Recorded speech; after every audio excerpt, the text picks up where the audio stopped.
Hello students, मैं निखिल गुप्ता स्वागत करता हूं आप सभी का इस वीडियो में, जिसमें हम लोग प्रश्नावली 3 दो चर वाले रैखिक समीकरण युग्म का वन शॉट रिवीजन करने वाले हैं। आप लोगों को पता है कि ये प्रश्नावली 3.1 से 3.6 तक है, मतलब काफी सारी प्रश्नावलियां हैं इसके अंदर, तो जाहिर सी बात है कि ढेर सारे प्रश्न भी होंगे। मैंने इस वन शॉट वीडियो में ऑलमोस्ट सारी वैरायटी के क्वेश्चंस को कवर करने की कोशिश की है। आप लोग पूरा वीडियो देखोगे तो आपको पता चलेगा कि पूरा चैप्टर इस एक वीडियो में आ गया है, तो आपका बहुत ही कमाल तरीके से रिवीजन हो जाएगा अगर आप ये पूरा वन शॉट स्टार्टिंग से लेकर के एंड तक देखते हो। तो सारी वैरायटी जितनी भी है अपनी बुक में, सारे क्वेश्चंस मैंने यहां पर कवर करने की कोशिश की है। चलिए स्टार्ट करेंगे। और जो भी बच्चे नए हैं उनके लिए मैं बता दूं कि लर्न एंड शेयर के नाम से टेलीग्राम चैनल भी है। आप अगर टेलीग्राम पर जाएंगे, लर्न एंड शेयर टाइप करेंगे तो फर्स्ट नंबर पे आ जाएगा, क्लिक करते ही आप उसको ज्वाइन कर सकते हैं। वहां पर आप लोगों को रेगुलर अपडेट्स मिलती रहती हैं, जो भी नए नए वीडियोस आने वाले हैं, जो भी नए नए इवेंट्स होने वाले हैं, उनकी अपडेट सबसे पहले टेलीग्राम चैनल पर जाती है। अगर आप डायरेक्ट टेलीग्राम से नहीं जाना चाहते तो वीडियो के डिस्क्रिप्शन में आपको इसका लिंक भी मिल जाएगा, वहां से भी टेलीग्राम चैनल को ज्वाइन कर सकते हैं। ये दो कॉन्टैक्ट नंबर्स हैं, लर्न एंड शेयर के नाम से आप लोग सेव कर सकते हैं। और कोई भी दिक्कत परेशानी तकलीफ आए तो आप कॉल करके या व्हाट्सएप मैसेज करके आप अपनी परेशानी दूर कर सकते हैं। फेसबुक और इंस्टाग्राम के हमारे पेजेस भी बने हुए हैं, लर्न एंड शेयर के ऑफिशियल पेजेस हैं, उन सब के लिंक आपको वीडियो के डिस्क्रिप्शन में मिल जाएंगे, वहां से आप उनको फॉलो कर सकते हैं। वहां भी थोड़ी बहुत एक्टिविटीज चलती रहती हैं। और जो बच्चे अभी तक भी लर्न एंड शेयर की एप्लीकेशन को डाउनलोड नहीं किए हैं, वो फटाफट से पहले तो एप्लीकेशन डाउनलोड करो, क्योंकि यहां पर पूरी की पूरी 10th क्लास का प्रॉपर कोर्स बना हुआ है। सारे के सारे नोट्स हैं, सारी टेस्ट सीरीज हैं, सारे इंपॉर्टेंट फॉर्मूलाज हैं, यहां पर मॉडल पेपर्स भी आप लोगों को मिलेंगे, बहुत सारी चीजें यहां पर आप लोगों को मिलेगी। एक्चुअल में प्रॉपर तैयारी के लिए एक अच्छा सॉल्यूशन है आपका यहां पर। तो एप्लीकेशन आप लोग डाउनलोड कर लें। दो तरह के कोर्सेज हैं मैथमेटिक्स वालों के लिए, बेसिकली पूरी 10th क्लास वालों के लिए। एक तो उड़ान बैच, मतलब पूरा का पूरा लाइव कोर्स है, वो एकदम अलग है। और दूसरा है रिकॉर्डेड, जो नोट्स वगैरह है उनका जो कोर्स है पूरा का पूरा, जिसमें टेस्ट सीरीज, नोट्स वगैरह सब कुछ रहते हैं, बस लाइव क्लास नहीं रहती है। तो दोनों तरह के कोर्सेज आपको एप्लीकेशन पर मिल जाएंगे। आप इन दोनों नंबर्स पे कॉल करके पता कर सकते हैं। जो लाइव क्लास है वो 5 सब्जेक्ट्स की चलती है, साइंस, मैथ, सोशल, हिंदी और इंग्लिश, इन 5 सब्जेक्ट की चलती है। और बैच का नाम है उड़ान बैच, जो 10th क्लास का चल रहा है। और इस उड़ान बैच में सिलेबस भी पूरी तरीके से कंप्लीट हो ही चुका है 10th क्लास का। अभी तक 100% सिलेबस हम लोगों ने कंप्लीट करवा दिया है और अब रिवीजन स्टार्ट हो रहा है। तो अभी भी अगर आप जुड़ना चाहते हैं तो बहुत ही कम फीस में आप इस बैच को ज्वाइन कर सकते हैं, क्योंकि अब तो रिवीजन है, ऑलमोस्ट 2 महीने 3 महीने एग्जाम में बचे हैं। उसके हिसाब से बहुत ही कमाल तरीके से रिवीजन हम लोग यहां पर करवाने वाले हैं। तो आप अभी भी समय है, ज्वाइन कर सकते हैं। नहीं तो अगर आप मॉडल पेपर्स और नोट्स वगैरह, फॉर्मुलेज, टेस्ट सीरीज, ये सब कुछ ज्वाइन करना चाहते हैं तो उसके लिए अलग से एक प्रॉपर पैकेज है, वो भी आप लोग ज्वाइन कर सकते हैं इस नंबर पर कॉल करके। और एक इंपॉर्टेंट बात यहां पर जो मैं बताना चाहता हूं कि जो बहुत कम आपको देखने को मिलेगी, हम लोग यहां पर व्हाट्सएप पे क्वेश्चन सपोर्ट भी देते हैं, आपकी डाउट सॉल्विंग का सपोर्ट भी देते हैं। अगर आपको कोई भी डाउट आ रहा है, कुछ भी कोर्स अगर आप लेते हो तो कोई भी डाउट अगर आप लोगों को आता है तो आप व्हाट्सएप पे मैसेज डाल सकते हो और उसका रिप्लाई हमारे यहाँ पर जो भी फैकल्टीज हैं वो आपको रेगुलर टाइम टू टाइम देते हैं, ताकि आपके डाउट्स कभी भी केवल डाउट्स ना रह जाएं, उनके सॉल्यूशन भी आपको प्रॉपर मिलते जाएं, ताकि आपकी पढ़ाई में कोई बाधा ना आए। ठीक है, तो स्टार्ट करेंगे और सभी बच्चे स्टार्टिंग से एंड तक लगातार बने रहें, क्योंकि आज का वीडियो धमाकेदार होने वाला है। मैंने हर वैरायटी के क्वेश्चंस कवर किए हैं यहां पर। अभी आपको बताता हूं क्या क्या कवर किया है मैंने। पूरे चैप्टर में हम क्या क्या पढ़ने वाले हैं एक बार देख लेते हैं। एक 3.1 से लेकर के 3.6 प्रश्नावली यहां तक है। यहां पर गलती से मैंने 1 पॉइंट लिख दिया है, बाकी एक्चुअल में ये 3.1 से लेकर के 3.6 तक प्रश्नावलियां हैं। 3.1 क्या है हमारे पास? सबसे पहले तो हम ग्राफीय विधि सीखेंगे। दो चर वाले रैखिक समीकरण युग्म को हल करने की जो ग्राफीय विधि है वो हम लोग यहां पर सीख लेंगे, और उसी से रिलेटेड यहां पर भी क्वेश्चंस मिलेंगे आपको 3.2 प्रश्नावली में भी। मतलब ग्राफीय विधि 3.1 में भी है, 3.2 में भी है। 3.1 में केवल ग्राफ बनाना बताया है, 3.2 में उनको हल करना भी बताया है, मतलब उसका सॉल्यूशन निकालना भी बताया है, जो कि बहुत छोटा सा स्टेप होता है। उसके अलावा 3.2 प्रश्नावली में जो तीनों तरह की रेखाएं होती हैं, भाई 3 ही तरह से रेखाएं हो सकती है। अगर आप ग्राफ पे बना रहे हो, 2 रेखाओं को एक ही ग्राफ पेपर पे अगर आप बना रहे हो तो या तो वो एक दूसरे को काटेगी, या फिर वो एक के ऊपर एक इंटरसेक्ट करेगी, या फिर वो पैरेलल आ जाएगी। 3 ही तरह से रेखाएं बन सकती हैं। या तो वो प्रतिच्छेदी होंगी या संपाती होगी या फिर समांतर रेखाएं होंगी। तो वो तीनों तरह की रेखाओं के बारे में हम लोग 3.2 प्रश्नावली में डिस्कस करेंगे, फुल डिटेल में डिस्कस करेंगे, कहीं कोई दिक्कत वाली बात नहीं है इसमें। उसके अलावा 3.3 प्रश्नावली में एक और विधि प्रतिस्थापन विधि, 3.4 में विलोपन विधि और 3.5 में वज्र गुणन विधि आप लोगों को दे रखी है। ये तीनों विधियां हम लोग एक ही साथ पहले डिस्कस कर लेंगे। फिर इन तीनों विधियों से रिलेटेड कुछ कॉमन क्वेश्चंस होते हैं जो बुक में हमारे दे रखे हैं, सभी में दे रखे हैं, मतलब वो हर प्रश्नावली में वो उस तरह के क्वेश्चन दे रखे हैं। जैसे आयु से संबंधित प्रश्न, उनको कैसे हल करना है ये भी डिस्कस करेंगे अपन। भिन्न आ जाती है P बटे Q के रूप में, X बटे Y के रूप में, उसको कैसे हल करना है वो भी हम लोग डिस्कस करेंगे। टैक्सी किराया या फिर लाइब्रेरी किराया या फिर हॉस्टल किराया से संबंधित कुछ क्वेश्चन होते हैं। ये कॉमन क्वेश्चन हैं जो हम लोग यहां पर डिस्कस करेंगे ताकि हर वैरायटी के क्वेश्चंस आप लोगों के यहां पर कवर हो जाएं। उसके अलावा ये क्वेश्चंस होते हैं कि 2 अंकों की संख्या है, उसको उलटने पर कोई नई संख्या बन गई। तो इस तरह के जितने भी वैरायटी के क्वेश्चंस हैं वो सब यहां तक दे रखे हैं, वो सब हम लोग कवर करने वाले हैं। इनसे रिलेटेड भी कुछ छोटे छोटे क्वेश्चंस होते हैं, वो सब भी कवर करने वाले हैं। और लास्ट में 3.6 प्रश्नावली में 2 चर वाले रैखिक समीकरण युग्म में बदले जा सकने वाले समीकरण है, मतलब जो डायरेक्ट 2 चर वाले रैखिक समीकरण युग्म नहीं है लेकिन उनको कन्वर्ट कर सकते हैं उसमें।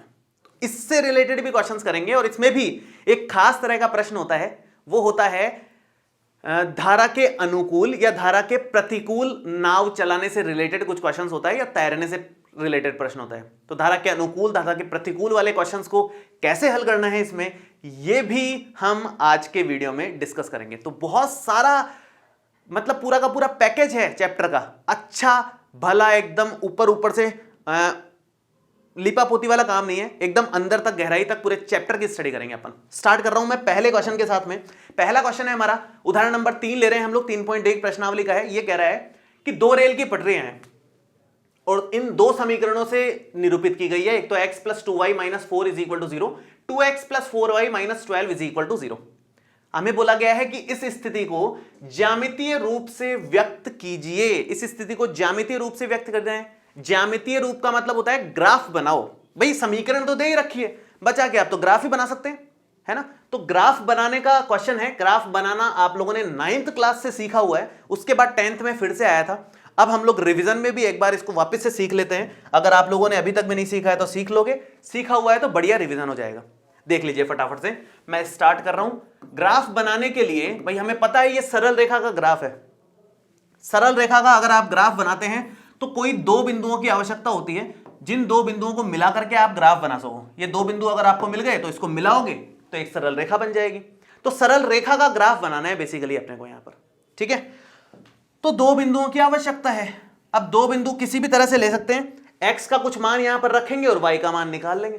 भाई बिंदु का मतलब क्या है, x, y पॉइंट, तो वो यहां से निकालेंगे। देखो कैसे, x + 2y - का 4 = 0 है। इससे 2 बिंदु निकालो। सबसे पहले आप x का मान 0 रख दो यहां पर। अगर आप x का मान 0 रखते हो तो y का क्या मान आएगा, 0 + 2y - 4 = 0, और ये बन जाएगा 2y = +4, और y का मान यहां पर आ जाएगा 4/2 माने 2 के बराबर। x का मान 0 है, y का मान 2 है। तो हमारा पॉइंट क्या बना, हमारा पॉइंट बना 0,2। ये हमारे पास पॉइंट आ गया 0,2। एक पॉइंट ऐसे मिल गया हमारे को। हमेशा पॉइंट होगा x, y। x का मान पहले लिखेंगे आप, y का मान उसके बाद में लिखेंगे। फिक्स्ड फॉर्मेट है। जरूरी नहीं है कि x का मान 0 ही रखा जाए, बिल्कुल जरूरी नहीं है ये। x का मान आप कुछ धनात्मक, कुछ ऋणात्मक, कुछ भी रख सकते हो आप। उसके अनुसार जो y का मान आएगा उसके हिसाब से अपना पॉइंट बन जाएगा। और हर तरह के पॉइंट सही है, कोई टेंशन वाली बात नहीं है। पॉइंट्स अलग अलग विद्यार्थियों के अलग अलग आ सकते हैं, लेकिन ग्राफ लास्ट में सेम बनेगा, इसलिए कोई टेंशन लेने की जरूरत नहीं है। तो मुझे पर्सनली 0 रखना ज्यादा पसंद है, क्योंकि 0 रखने से कैलकुलेशन कम होती है, इसलिए मैं 0 रखना प्रेफर करता हूं। आप चाहो तो 1 रखो, 2 रखो, 5 रखो, 10 रखो, -4 रखो, कुछ भी रखो, कोई फर्क नहीं पड़ता, है ना। अब एक बार x की वैल्यू 0 रख करके तो एक बिंदु निकाल लिया हमने। एक बार मैं y की वैल्यू 0 रख करके दूसरा बिंदु निकालना चाहता हूं यहां पर। तो y की वैल्यू 0 रख देंगे तो x + 2 × 0 माइनस में 4 = 0। तो ये x - 4 = 0 हो गया। ये तो 0 है पूरा खत्म, और x का मान यहां से +4 आ गया। क्या लिखोगे बिंदु आप, 4,0। x, y पॉइंट हम लोग लिखते हैं तो ये हो जाएगा 4,0 पॉइंट। एक्चुअल में ये 2 पॉइंट्स हमारे सामने हैं, 0,2 और 4,0। इससे ये वाली लाइन तो बन जाएगी। इसका तो काम निपट गया। ऐसे ही दूसरी वाली लाइन की बात कर लेते हैं हम लोग, इसको थोड़ा सा इस तरफ खिसका लेते हैं हम लोग, और अब दूसरी वाली लाइन की बात कर लेते हैं। दूसरी वाली लाइन है हमारे पास में 2x प्लस में 4y माइनस का 12 बराबर में 0। इस लाइन में भी सेम काम करो आप, पहले x का मान 0 रखो, उससे एक बिंदु मिल जाएगा, y का मान 0 रखो, उससे एक और बिंदु मिल जाएगा। ये बेस्ट तरीका है मतलब बिंदु निकालने का, है ना। तो x बराबर 0 रखा तो 2 गुणा 0 प्लस में 4y माइनस में 12 बराबर में 0। 2 गुणा 0 तो 0 हो गया, तो ये 4y और माइनस का 12 अगर आप उधर ले जाएं तो प्लस का 12 हो जाएगा। तो y का मान यहां से कितना आ रहा है, 12/4 मतलब 3 के बराबर। तो बिंदु क्या मिला, x, y से 0,3 हमें पॉइंट मिल गया। पॉइंट हमेशा x, y होता है, फिक्स है, तो इसमें कोई सोचने की जरूरत नहीं है। दूसरा बिंदु निकालना है, 2 बिंदु चाहिए हमें। दूसरा बिंदु निकालने के लिए हम लोग y का मान 0 रख देंगे। तो y का मान अगर आप 0 रखते हैं तो ये बनता है 2x प्लस में 4 इंटू 0 माइनस में 12 और इक्वल में 0। ये बन जाएगा हमारे पास 2x minus 12 is equal to 0। That means 2x is equal to plus का 12। ये माइनस 12 उधर जाकर के प्लस का 12 हो जाएगा। अब यहां से आप x का मान बड़े आसानी से निकाल सकते हैं, 12/2 मतलब 6 के बराबर x का मान आ जाएगा। तो ये हमारे पास दूसरा बिंदु आ जाएगा 6,0, ना कि 0,6। ये ध्यान रखें, x पहले y बाद में, तो 6,0 हमारे पास दूसरा बिंदु आ गया। हमारे पास 4 बिंदु मिल गए, 2 इधर से 2 इधर से। इसको ग्राफ पेपर पे बनाएंगे, हमारा ज्यामितीय रूप से निरूपण हो जाएगा। इतना ही सवाल था और कुछ नहीं करना था। तो मैं ग्राफ पेपर पे बना देता हूं फटाफट से। भाई हमारे को 2, 4, 3, 6 मैक्सिमम 6 तक जाना है, ये समझ में आ रहा है, और वो भी पॉजिटिव साइड ही है सारे के सारे। बना देते हैं फटाफट से, कोई दिक्कत वाली बात नहीं है। तो यहां से मैं थोड़ा पॉजिटिव को ज्यादा एम्फेसाइज करते हुए ग्राफ इस तरह से बना देता हूं, क्योंकि सारे पॉइंट्स हमारे पॉजिटिव ही है, नेगेटिव साइड पॉइंट्स नहीं है। तो नेगेटिव वाली अक्षों को मैंने छोटा ले लिया, अदरवाइज एकदम सेंटर में भी ले सकते हैं, एक ही बात है, मतलब उससे कोई टेंशन नहीं लेनी, है ना। ये हमारा पॉइंट है 0, ये है 1, ये है 2, ये है 3, ये है 4, ये है 5 और ये है 6। ग्राफ पेपर पे बनाओगे तो बहुत अच्छा डायग्राम बनेगा, एग्जाम में आपको मिल जाएगा इसके लिए ग्राफ पेपर।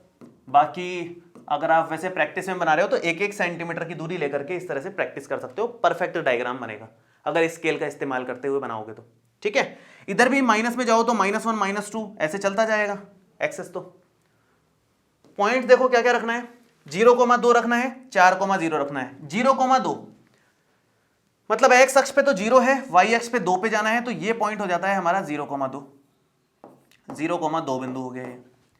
4,0 का मतलब x अक्ष पे 4 जाओ, y पे 0 मतलब y पे जाओ ही मत, तो ये पॉइंट हो गया हमारा 4,0 पॉइंट। अब इन दोनों को मिला लो आप, इन दोनों को मिलाया तो ये ऐसा कुछ बन रहा है, और इधर से लो तो ऐसा कुछ आ रहा है। ये हमारी लाइन आ गई, कौन सी, ये लाइन है x plus 2y minus 4 is equal to 0। हमेशा लिख देना चाहिए, ये है x plus 2y minus 4 is equal to 0 line. लिख दी हमने आराम से, शांति से, कोई टेंशन नहीं है इसमें। इसके बाद आगे बढ़ते हैं हम लोग।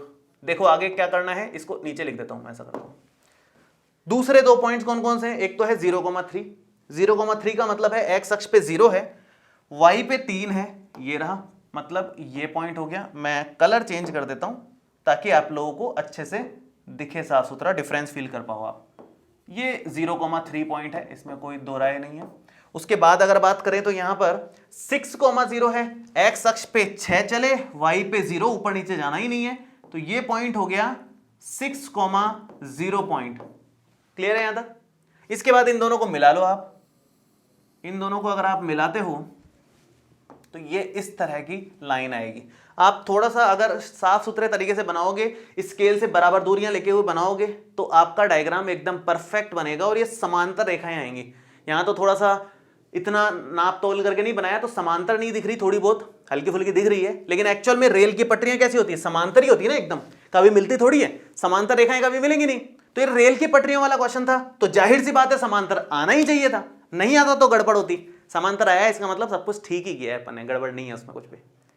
बोला है ना इसने, 2 रेल की पटरियां समीकरणों, रेल की पटरियां हैं, पटरियां समांतर ही होती हैं, समांतर नहीं होगी तो मिल जाएंगी, गड़बड़ हो जाएगी। तो रेल की पटरियां समांतर होनी ही चाहिए। ठीक है जी, होपफुली ये वाला क्वेश्चन आप लोगों को समझ में आया होगा। एक और प्रैक्टिस करेंगे क्योंकि ग्राफीय विधि काफी इंपॉर्टेंट है, आ सकती है एग्जाम में। तो एक क्वेश्चन और लेते हैं। इस बार क्वेश्चन में हम लोग समीकरण बनाएंगे फिर उसको हल करेंगे। दो काम करने हैं अपने को। तो स्टार्ट करते हैं। देखिए क्या कह रहा है ये। पहला प्रश्न है 3.2 प्रश्नावली का। ये कह रहा है रैखिक समीकरणों के युग्म बनाइए। पहले तो समीकरण बनाइए, मतलब उसके बाद उनके ग्राफीय विधि से हल निकालिए। दोनों काम करना है, पहले समीकरण बनाओ फिर हल निकालो, टेंशन नहीं है कोई। शुरू करते हैं प्रश्न को, अभी समझ में आ जाएगा क्या करना है। यह कह रहा है कक्षा 10 के 10 विद्यार्थियों ने एक गणित की पहली प्रतियोगिता में भाग लिया। यदि लड़कियों की संख्या लड़कों की संख्या से 4 अधिक हो तो प्रतियोगिता में भाग लिए लड़कों और लड़कियों की संख्या ज्ञात कीजिए। लड़के और लड़कियों की संख्या निकालनी है। किसी एक को x मान सकते हैं, किसी एक को y मान सकते हैं। तो मान लो लड़कों की संख्या x है, लड़कियों की संख्या y है, और उससे हिसाब से आंसर निकाल लो। स्टार्ट यहीं से करेंगे आप। तो लिखेंगे हल में कि माना लड़कों की संख्या x है तथा लड़कियों की संख्या y है। एक को x और एक को y मान लो। दो अलग अलग लोग हैं तो सिंपल सी बात है, इसमें तो कोई सोचने की जरूरत ही नहीं है। x और y हमने दो अलग अलग मान लिए। अब इसके आगे ये करना है कि समीकरण बनेंगे, और हमें वैसे पता है कि दो चर वाले रैखिक समीकरण युग्म है तो दो समीकरण बनेंगी, सीधी सी बात है। कैसे बनेंगी ये इंपॉर्टेंट बात है। इस प्रश्न में एक खास बात है, एक समीकरण तो दिख जाते हैं यहां पर सामने से कि यदि लड़कियों की संख्या माने लड़कों की संख्या x है, लड़कियों की संख्या y है। लड़कियों की संख्या मतलब y, लड़कों की संख्या से मतलब x से ध्यान से सुनो, y जो है x से 4 अधिक है। तो क्या समीकरण बनेगी?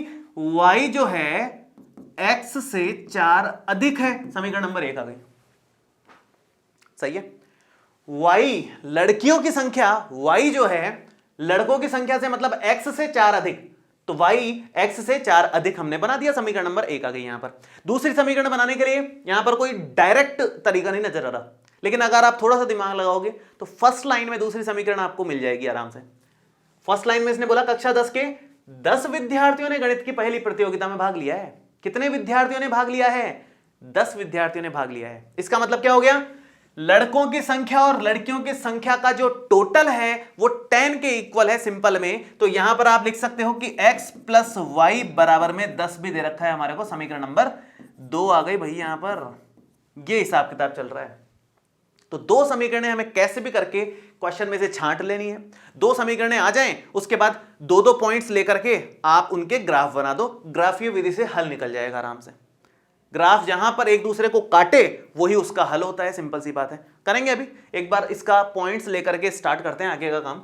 तो सबसे पहला जो समीकरण आपको नजर आ रहा है वो है y बराबर x प्लस 4। सबसे पहले हम लोग क्या करेंगे, x का मान एक बार 0 रख के देख लेंगे। तो y बराबर आ जाएगा 0 प्लस 4 मतलब 4 के बराबर। और एक बार y का मान चाहो तो 0 रख के देख लो, ये आ जाएगा 0 बराबर में x प्लस 4। तो इससे x का मान निकल जाएगा माइनस का 4। तो पॉइंट्स क्या क्या आया, x, y मतलब 0,4 हमारे पास पॉइंट आया। और दूसरा पॉइंट हमारे पास आएगा -4,0 x, y के हिसाब से ही सेम टू सेम ये दूसरा पॉइंट आ गया। दो पॉइंट्स इसके बड़े आसानी से हम लोगों ने निकाल लिए हैं। दो पॉइंट्स इसके निकालते हैं। दो पॉइंट्स इसके निकालोगे x plus Y is equal to 10 के। देखिए कैसे निकलेंगे, मैं इस तरफ कर देता हूं।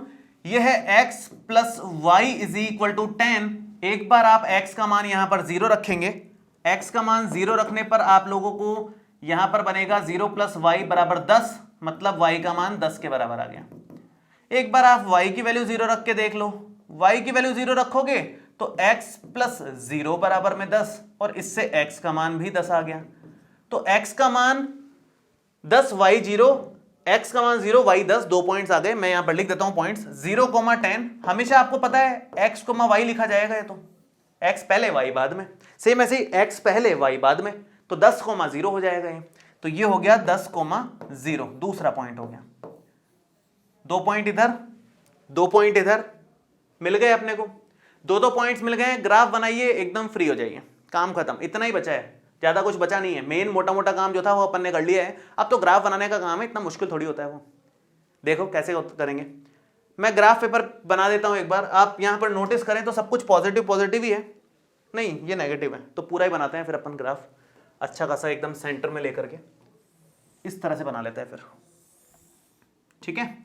और यहां एक छोटी सी चीज तो आपको ध्यान रखनी ही होगी, क्योंकि मैक्सिमम हमारे पास 10 तक जा रहा है, ये देखो कहां तक जा रहा है, मैक्सिमम 10 तक जा रहे हैं। अब 10 हिस्से करना तो थोड़ा सा मुश्किल है, या तो 4 ही है, उधर 10 है, 10 हिस्से करना इतनी सी जगह के थोड़े से मुश्किल हो जाते हैं। आप दो दो का गैप ले लो, ज्यादा इजी पड़ेगा अपने को, दो दो का गैप ले लो। गैप अपनी मर्जी से अपन कितना भी ले सकते हैं, तो ये हो गया 0, ये हो गया 2, ये 4, ये 6, ये 8 और ये 10, अपनी मर्जी से लेकर के हमने दो दो का गैप लेकर के सिस्टम बना दिया है यहां पर। ऐसे ही सेम चारों तरफ सब कुछ हो जाएगा, 2, 4, 6, 8 और 10। सेम ऐसे ही यहां -2, -4, -6, -8, -10 हो जाएगा, और फिर -2, -4, -6, -8 और -10 यहां पर हो जाएगा। अब अपन पॉइंट्स बना देते हैं जो भी है। एक तो है 0,4, एक -4,0, 0,4, x का मान 0, y का मान 4, 0,4 हो गया, -4,0, x पे -4, y पे 0, ये है -4,0। इन दोनों को मिला लो फटाफट से, ये मिलाया हमने, वापस से एक बार सीधी लाइन बना देता हूं मैं, अच्छी नहीं बनी इतनी, अभी थोड़ी सी बेहतर बनी है मुझे ऐसा लगता है। तो एक तो ये हो गया, इसका नामकरण, नाम लिखना जरूरी है हमेशा, पिछले वाले में भी शायद मैंने, इस वाले में नहीं लिखा था, लिख देना आप लोग इसमें नाम लिखना जरूरी है। यह है y बराबर x+4, इस समीकरण को आप लिखेंगे y बराबर x+4 यहां पर, ठीक है। ऐसे ही दूसरा वाला अगर आप बनाते हो 0,10 और 10,0, दोनों बहुत सिंपल से पॉइंट्स हैं। 0,10 तो यहां पर हो जाएगा और 10,0 अपना यहां पर हो जाएगा, तो यहां पर लिख दोगे आप 0,10 और यहां पर लिख दोगे आप 10,0, ठीक है। दोनों को मिला लो फटाफट से, आंसर आ जाएगा आपका। दोनों को मिलाएंगे, मैं दूसरे कलर से कर देता हूं, ऐसा करता हूं थोड़ा सा कन्वीनियंट हो जाएगा आपके लिए भी। दूसरे कलर से अगर अपन इसको मिला दें तो ये ऐसा कुछ बन रहा है, और इसका भी नाम x + y बराबर 10, तो यहां पर लिख देंगे आप ये x + y बराबर में 10 लाइन है हमारी। दोनों जहां पर एक दूसरे को काट रही हैं, बस वही हमारा फाइनल आंसर है। ग्राफीय विधि में इतना ही होता है, ग्राफ बनाओ जहां एक दूसरे को काटे वो ही फाइनल आंसर है, सिंपल सी बात है। तो एक दूसरे को 21 बिंदु पर काट रहे हैं, यहां से ज्यादा कुछ तो समझ में आ नहीं रहा है, वैसे ये लग रहा है 3,7 है बिंदु, ऐसा कुछ लग रहा है 3,7 बिंदु लग रहा है ये, तो यहां लगभग बीच में, और इधर भी लगभग बीच में आएगा, वो थोड़ा सा ऊपर खिसक गया है क्योंकि मैंने एकदम परफेक्ट गैप लिया नहीं है, एकदम समान गैप नहीं लिया है मैंने। तो ये पॉइंट मेरे ख्याल से आ रहा है 3,7 पॉइंट है, ये 3,7 आ रहा है ये पॉइंट। 3,7 होने का मतलब ये है कि लड़कों की संख्या तो 3 है और लड़कियों की संख्या 7 है, तभी तो दोनों का टोटल 10 बन जाएगा। और जो y है मतलब 7 जो है, 3 + 4 हो भी गया, सही सेटल हो रहा है। तो आप यहां पर लिखोगे लड़कों की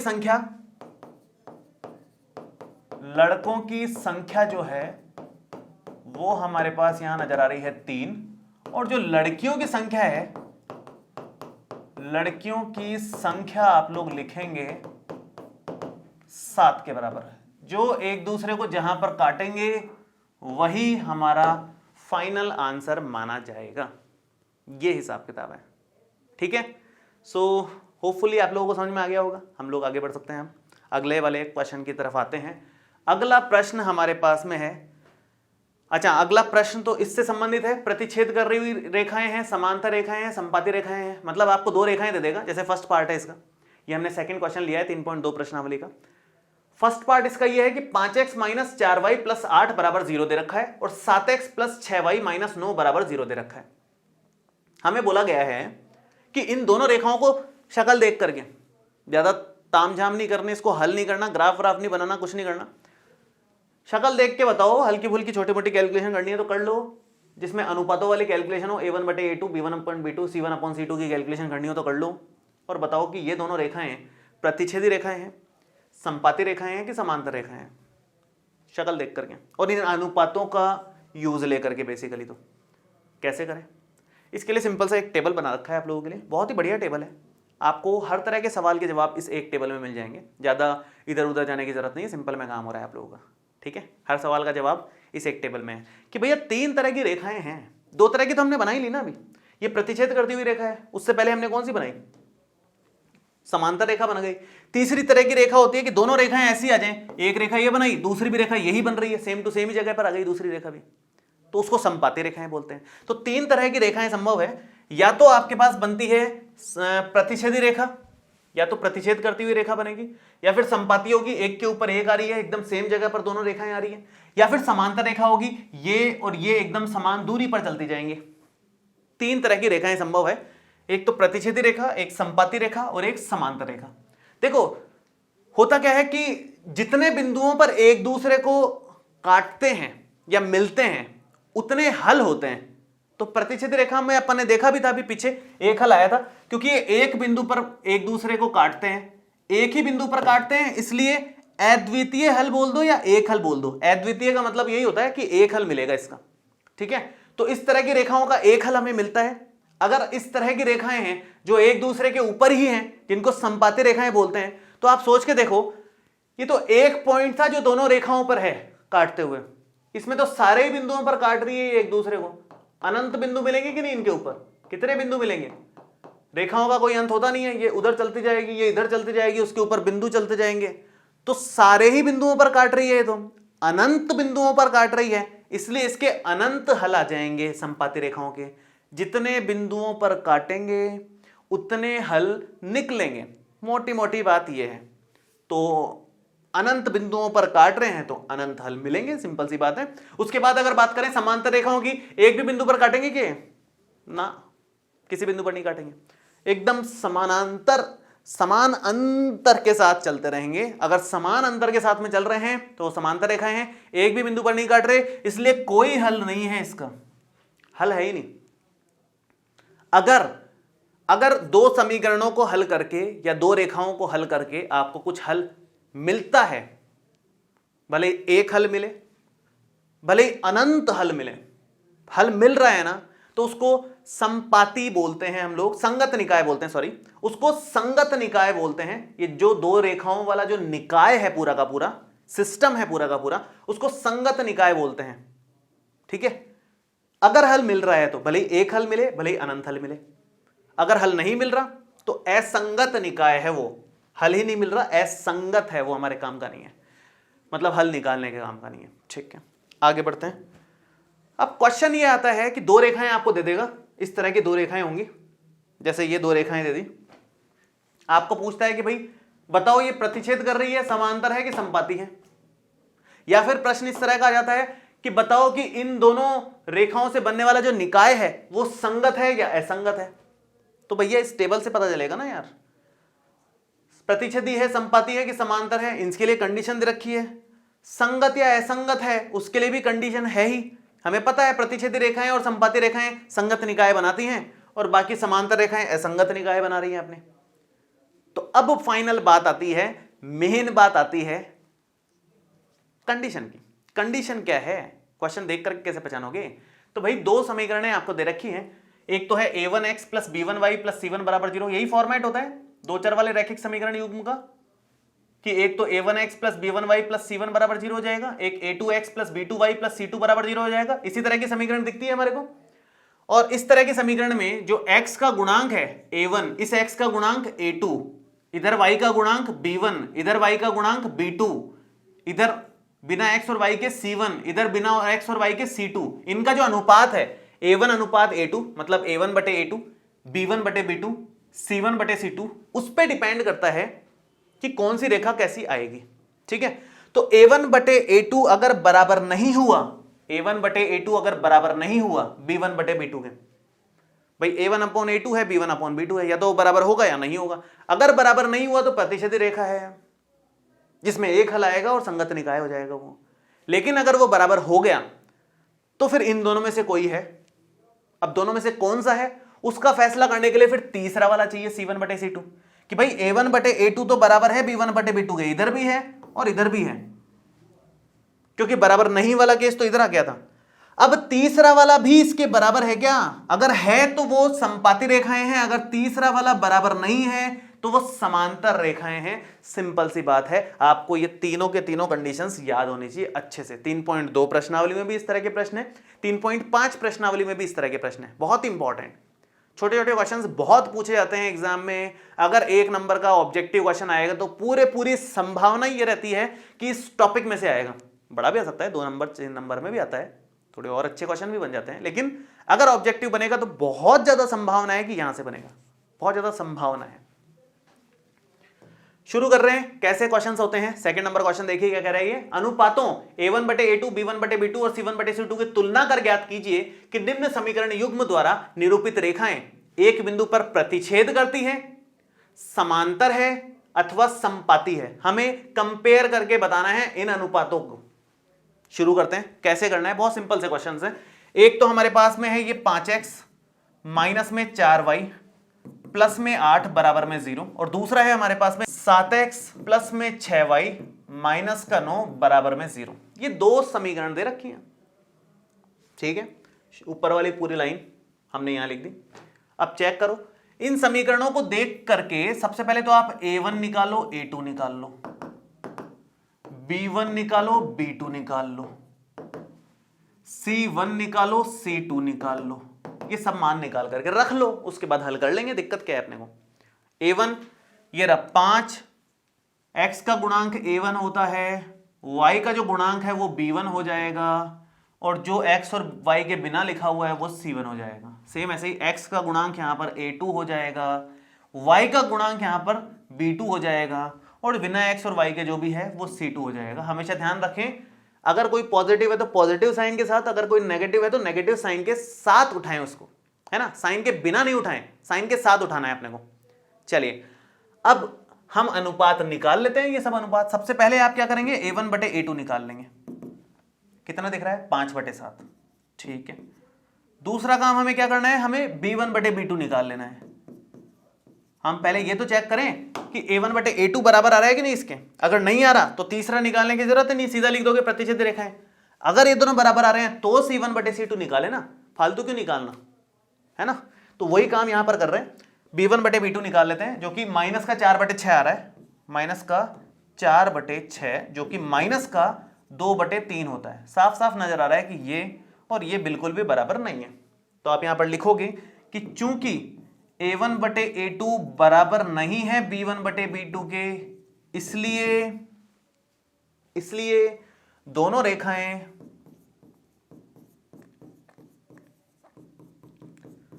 प्रतिच्छेदी हैं।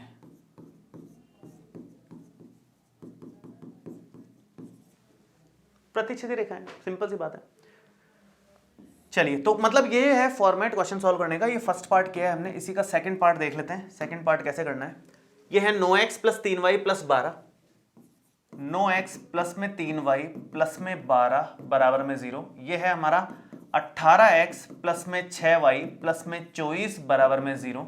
हमारे पास दो समीकरण दे रखे हैं। दोनों समीकरणों को अगर आप हल करते हैं तो बहुत सिंपल तरीके से हमारे पास कुछ कुछ मान आएंगे।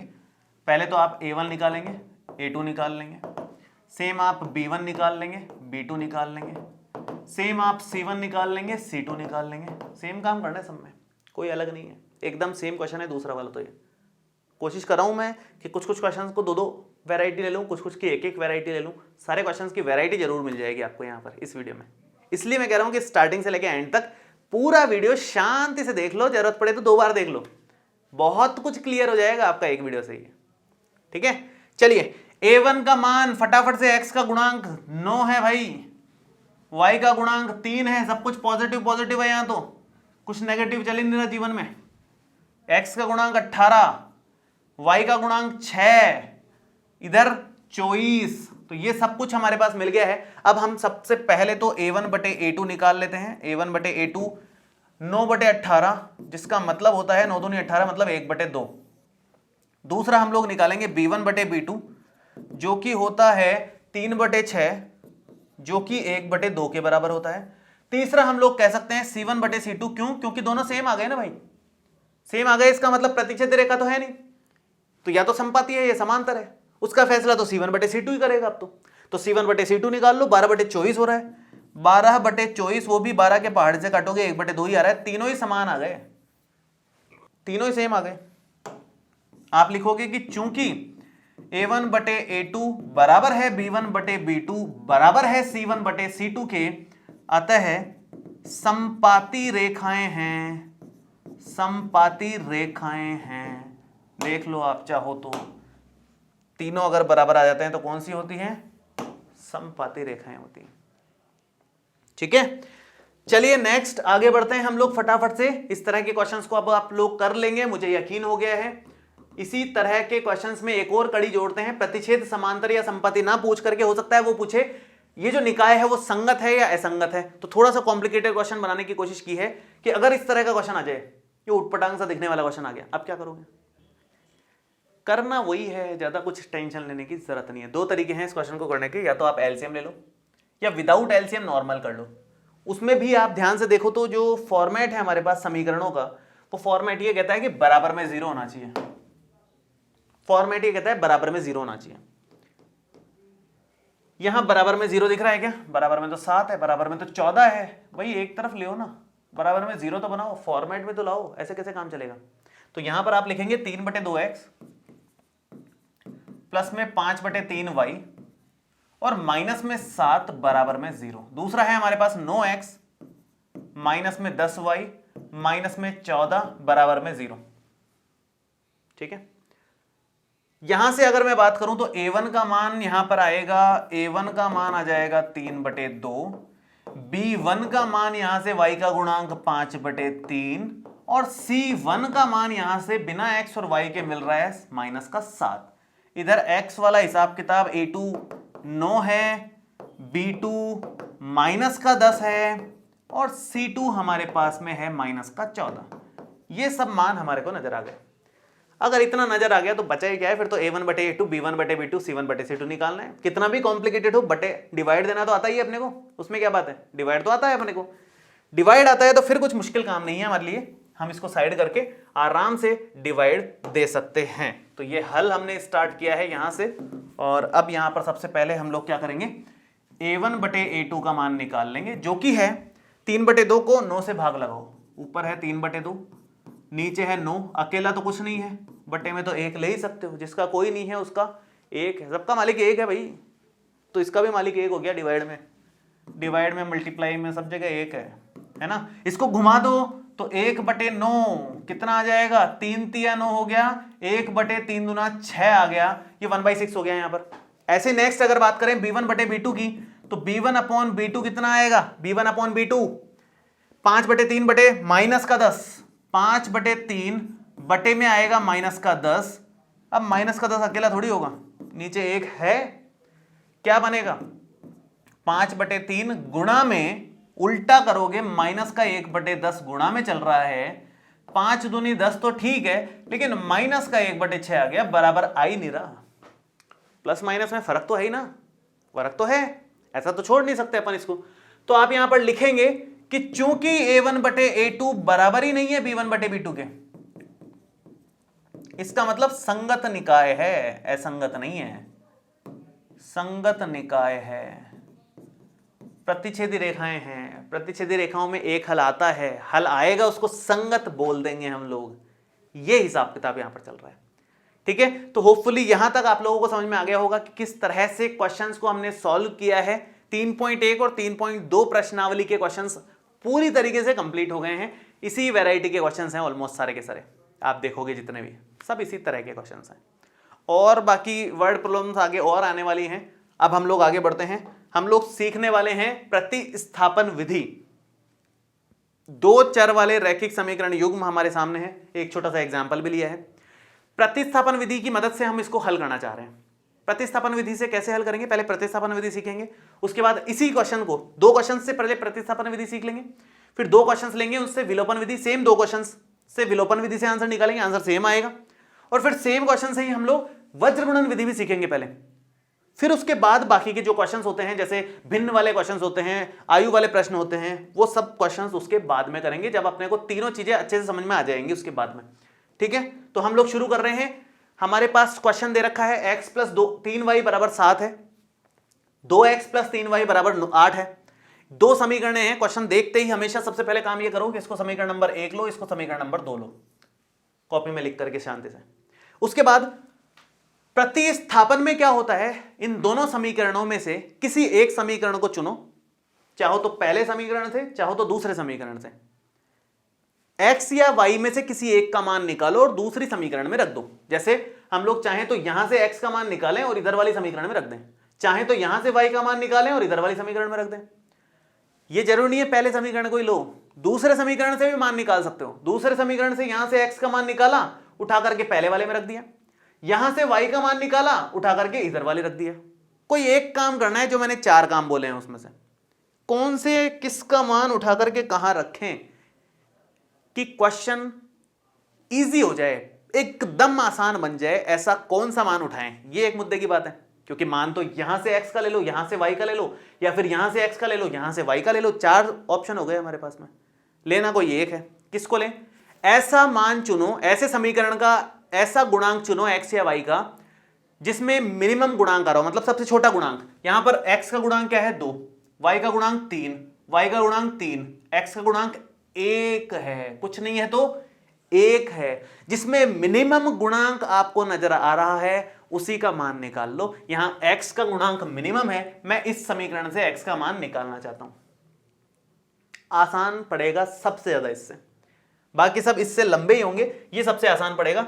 तो हम क्या कर रहे हैं, इसको समीकरण नंबर 1 और इसको समीकरण नंबर 2 दे ही रहे हैं। आप समीकरण नंबर 1 को पहले थोड़ा सा हल कर लोगे। कैसे कर लोगे? ये x प्लस 3y बराबर में 7 है, x का मान निकाल लोगे 7 माइनस 3y, बड़े आसानी से निकल गया x का मान। ये हमारा समीकरण नंबर 3 हो गया। अब समीकरण 3 से मान 2 में रखने पर, समीकरण 3 से मान समीकरण 2 में रखने पर क्या बनेगा, फटाफट से देख लेते हैं एक बार। 2x, भाई जहां x दिखेगा वहां ये रखेंगे ना, दिक्कत क्या है, रखो। तो x दिख रहा है यहां पर, तो यहां पर ये मान रख देंगे। तो 2 गुणा 7 माइनस 3y, इसको बोलते हैं प्रतिस्थापित करना। x की जगह ये वाला मान प्रतिस्थापित कर दिया हमने इसके में, इसलिए इसका नाम प्रतिस्थापन विधि है। प्लस में 3y बराबर में 8 चल रहा है हमारा, कितना बन गया ये, 7 दूना 14 हो गया, माइनस में 3 दूनी 6y हो गया, प्लस में हमारा 3y चल रहा है और बराबर में 8 चल रहा है। तो ये अगर आप इस 14 को उधर ले जाओ तो इन दोनों को ध्यान से देखो तो ये माइनस का 3y तो ये हो रहा है, बराबर में 8 माइनस 14 बन जाएगा यहां पर। ठीक है, इसको थोड़ा सा हल कर लेते हैं इस तरफ लेकर के। तो ये माइनस का 3y बराबर में आ रहा है माइनस के 6 के बराबर, और y का मान आ गया माइनस से माइनस कटने के कारण 6/3 मतलब 2 के बराबर। y का मान कितना आ गया, 2 के बराबर। y तो आ गया, x और निकालना है। हल करने का मतलब क्या होता है, x और y निकालना। x और y के मान निकाला, इसका मतलब हल हो गया।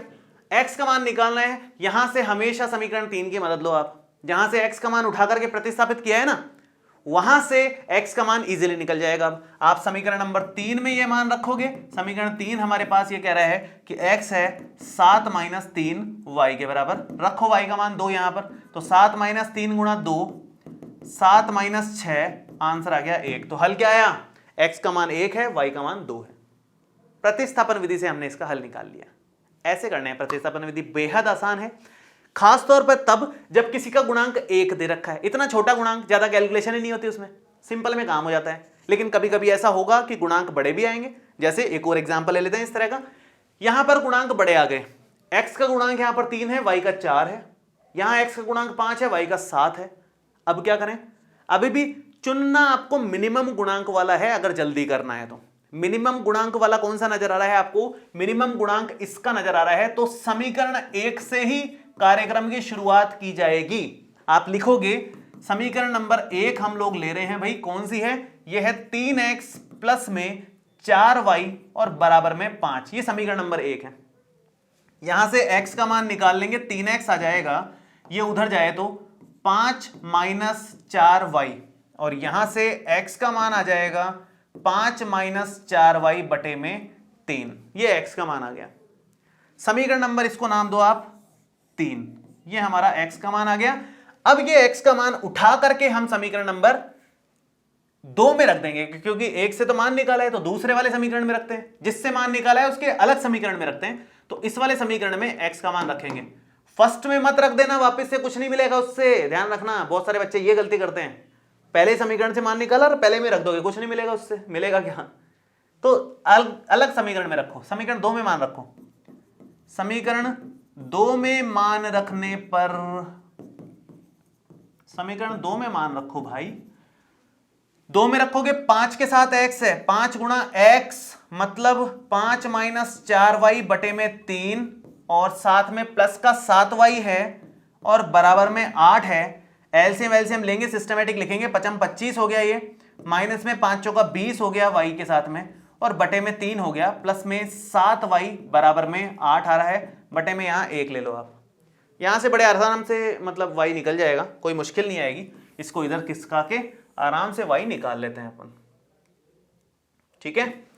ये हो जाएगा, अब एलसीएम ले लीजिए, एलसीएम लोगे यहां से 3 आ जाएगा, ये हो गया 25 माइनस 20y 20y और 3 सत्ते 21 21y इज इक्वल टू 8 आ जाएगा। इतना कर लो बस, 3 को उधर ले जाओ और जो इधर छोटा मोटा हल हो रहा है वो तो कर ही लो। जैसे ये क्या लिख सकते हो, 21y माइनस 20y प्लस का 1y हो गया, ये 3 उधर जाएगा तो 8 गुणा 3 हो जाएगा, 8 तिया 24 हो गया, ये 25 प्लस y बराबर में 24 है, y का मान आ जाएगा, इसको उधर ले जाएंगे तो 24 माइनस 25 माने माइनस का 1, ये y का मान आ गया। y का मान उठा करके आप किसी में भी रख दो, आप पहले वाले में रखो, आप दूसरे वाले में रखो, आपकी चॉइस है, जिसमें भी रखो। उससे अच्छा है, बेस्ट है, हमेशा इसमें रखो, ना इनमें ना इनमें, इसमें रख दोगे तो बेस्ट हो जाएगा, हमेशा जल्दी आंसर आएगा। तो इसमें रख देंगे। समीकरण नंबर 3 में अगर अपन मान रखते हैं तो बनता है x बराबर 5 माइनस 4y, तो 5 माइनस 4y का मतलब माइनस का 1 है, और नीचे बटे में 3 चल रहा है वो रखा, तो 5 और माइनस माइनस प्लस का 4 हो गया, बटे में 3 चल रहा है, और ये 9 बटे 3 मतलब आंसर कितना आ जाएगा, प्लस का 3 आ जाएगा। ये हिसाब किताब है भाई, x का मान 3 है, y का मान -1 है, पूरा का पूरा हल हमने निकाल दिया है। इस तरह से ही प्रतिस्थापन विधि को हल किया जाता है। दोनों तरह के क्वेश्चन अपने कर लिए, एक तो सिंपल सा क्वेश्चन जिसमें बटे में कुछ लेने की जरूरत ही नहीं है, x का गुणांक 1 ही मिल गया अपने को। दूसरा क्वेश्चन जिसमें गुणांक कुछ और मिल रहे थे और मान निकाला हमने। जरूरी नहीं है x का ही मान निकालो, आप y का मान निकाल सकते हो, वो तो किस्मत से क्वेश्चन मैंने ऐसा ले लिया जिसमें x का ही गुणांक छोटा दिख रहा था, अगर y का गुणांक छोटा दिखता तो y का मान निकालते अपन। तो ऐसा नहीं समझना है कि केवल x का मान निकालते हैं, y भी निकाला जाता है, सिचुएशन पे डिपेंड कर रहा है, ठीक है। तो प्रतिस्थापन विधि हमारी फाइनली इस तरह से हल होती है। अब दूसरी विधि पर आते हैं, पहले विलोपन विधि पर देख लेते हैं कि प्रतिस्थापन से विलोपन कैसे डिफरेंस क्रिएट कर रही है, क्या अंतर है दोनों में, कैसे सॉल्व होते हैं उसके क्वेश्चंस। विलोपन बहुत आसान है, विलोपन में कुछ नहीं है, एलिमिनेशन मेथड, एलिमिनेट कर देते हैं, किसी एक को काटा पीटी करके काम निकालते हैं। मतलब आपने समीकरण 1 समीकरण 2 नाम दे दिया इसको, ठीक है, इसको समीकरण 1 दिया, इसको समीकरण 2 दिया। अगर ध्यान से समझना इस विधि में क्या है, अगर x या y का गुणांक समान है किसी का, या तो x का गुणांक आपको लग रहा है कि समान दिख रहा है, या y का गुणांक समान दिख रहा है, या y का गुणांक समान दिख रहा है आपको, x का गुणांक इधर तो 1 है, इधर 2 है, इधर 3 है, इधर 3 है, तो y के गुणांक समान नजर आ रहे हैं। अगर किसी एक का गुणांक समान है, चाहो तो x का चाहो तो y का, तो दोनों को या तो घटा करके या जोड़ के हम काम निकाल लेते हैं आराम से इस विधि में। देखो कैसे, मैं यहां पर घटा रहा हूं, अगर समीकरण 2 में से 1 को घटा लो या 1 में से 2 को घटा लो तो कोई खास फर्क नहीं पड़ता उससे। मैं समीकरण 2 में से 1 को घटा रहा हूं, समीकरण 2 है हमारा 2x प्लस में 3y बराबर में 8, और समीकरण 1 है x प्लस 3y बराबर में 7। होता क्या है, गुणांक अगर समान रहते हैं, अगर गुणांक समान है और उनमें साइन भी सेम है, दोनों प्लस प्लस है या दोनों माइनस माइनस है, तो फिर घटाने से वो कट जाते हैं। दोनों समीकरणों को अगर घटाएंगे तो साइन चेंज हो जाते हैं, ये प्लस है तो माइनस हो जाएगा, प्लस है तो माइनस हो जाएगा, प्लस है तो माइनस आ जाएगा। घटाओगे तो 3y से 3y कट गया, इधर 2y में से 1y जाए, सॉरी 2x में से 1x जाएगा तो 1x बचेगा, और इधर 8 में से 7 गया तो 1 आ गया, तो x का मान डायरेक्ट आ गया 1। प्रतिस्थापन से भी बेहद आसान, अगर आपको गुणांक समान दे रखे हैं तो फिर तो इससे आसान कुछ हो ही नहीं सकता है, मान के चलना आप। विलोपन बेस्ट है अगर आपको गुणांक समान दे रखे हैं तो, ये दिमाग में बैठा लो बात आप। ठीक है, तो x का मान 1 हो गया, y का मान और निकालना है और हल हो गया, सिंपल सा क्वेश्चन हो गया ये। तो y का मान निकालने के लिए आप समीकरण 1 या 2 में से किसी का भी इस्तेमाल करो, कोई फर्क नहीं पड़ता। मैं 1 का इस्तेमाल करता हूं, छोटी नजर आ रही है थोड़ी सी मेरे को, आंसर तो दोनों से ही सेम आएगा, कोई फर्क नहीं पड़ने वाला है। इसको करो इधर। अब आप समीकरण नंबर 1 में मान रख दो, ठीक है, जो भी x का मान आया है वो। तो यहां लिखोगे आप समीकरण 1 में हम लोग मान रख रहे हैं, x का मान है 1 plus 3y is equal to 7। 1 उस तरफ जाएगा तो 3y का मान आ जाएगा 7 minus 1, so 3y is equal to 6, तो y आ जाएगा 6/3, दैट मीन्स 2 के इक्वल। तो ये हिसाब किताब चल रहा है पूरा का पूरा हमारा। x का मान कितना 1, y का मान कितना 2। पहले कितना आया था प्रतिस्थापन विधि से, जरा चेक करें। प्रतिस्थापन विधि से भी इस वाले क्वेश्चन का आंसर मैंने सेम ही क्वेश्चन लिया है उसमें, ताकि आपको यह भी पता चले कि किसी भी विधि से करो आंसर पे कोई फर्क नहीं पड़ने वाला है। यहां भी आंसर 1 आया था x का और y का मान 2 आया था, लेकिन इतना लंबा करना पड़ा उसमें कंपैरेटिवली छोटे करना पड़ा। तो डिपेंड करता है किस सिचुएशन में आप कौन सी विधि यूज ले रहे हो। हमें कोशिश ये करनी चाहिए कि हम ऐसे सिचुएशन में ऐसी विधि ले जिससे आसान पड़े। अब जैसे अगर गुणांक समान है तो विलोपन ही बेस्ट है, फिर तो दिमाग लगाना ही नहीं है एक्स्ट्रा, तो उस केस में ऐसे जल्दी हो जाता है काम। लेकिन कभी कभी ऐसा होता है कि गुणांक समान नहीं है, लेकिन आपको जबरदस्ती बोला है कि भाई विलोपन से ही करो, फिर क्या करोगे? फिर तो करना पड़ेगा, फिर तो विलोपन ही ऑप्शन है और तो कोई ऑप्शन ही नहीं है। अगर उसने बोल ही दिया कि इसको विलोपन से ही करो, जबकि गुणांक समान है भी नहीं, अलग है एकदम गुणांक, तब क्या करोगे? तो गुणांक समान बनाएंगे, फिर अपन जबरदस्ती बनाएंगे। गुणांक समान बनाने का बहुत सिंपल सा मेथड है एक। क्या मेथड है? आप देखो समीकरण नंबर 1 को अगर आप x का गुणांक समान बनाना चाहते हो तो x के गुणांकों की तरफ ध्यान दो, y का गुणांक समान बनाना चाहते हो तो y के गुणांकों की तरफ ज्यादा ध्यान देना पड़ेगा। x का गुणांक मान लेते हैं एक बार के लिए हमें समान बनाना है, तो क्या करेंगे? हम इस तरफ का जो x का गुणांक है उससे तो इस समीकरण को गुणा कर देंगे, और दूसरी तरफ का जो x का गुणांक है ये वाला, इससे इस वाली समीकरण को गुणा कर देंगे। उल्टा गुणा करते हैं अपोजिट गुणांकों से, माने समीकरण 1 को आप पहले गुणा कर दो किससे? 5 से। 5 से गुणा कर दो पहले, आराम से लिख लो इसको, कोई दिक्कत नहीं है। समीकरण 1 को 5 से गुणा किया, नीचे वाले गुणांक से गुणा किया, और बनेगा ये 5 तिया 15x, 5 चौका 20y, 5 25 यहां पर आ गया। ऐसे ही सेम आप समीकरण नंबर 2 को 3 से गुणा करो, समीकरण नंबर 2 को 3 से गुणा करोगे तो ये बनेगा 5 तिया 15x, 7 तिया 21y, और बराबर में आएगा 8 तिया 24, ये हमारे पास आएगा। तो ये हम समीकरण नंबर 3 और 4 ले सकते हैं इसको। इससे क्या हुआ? हमने जान करके ऐसा कुछ तरीका निकाला जिससे गुणांक समान हो जाए। भाई अल्टीमेट गोल तो यही है, गुणांक तो समान ही करने हैं, उसके बिना तो काम नहीं चलेगा विलोपन में। विलोपन है ही उसी के लिए, क्योंकि घटाना जोड़ने का काम है इसमें। तो दोनों समीकरणों को, या तो दोनों समीकरणों को घटाओगे या दोनों समीकरणों को जोड़ोगे। अगर गुणांक दोनों धनात्मक या दोनों ऋणात्मक हैं तो फिर घटा करके काम चलता है। एक धनात्मक एक ऋणात्मक मिल जाए तो फिर जोड़ने से काम चलता है। चाहिए समान ही गुणांक, मुद्दा यह है।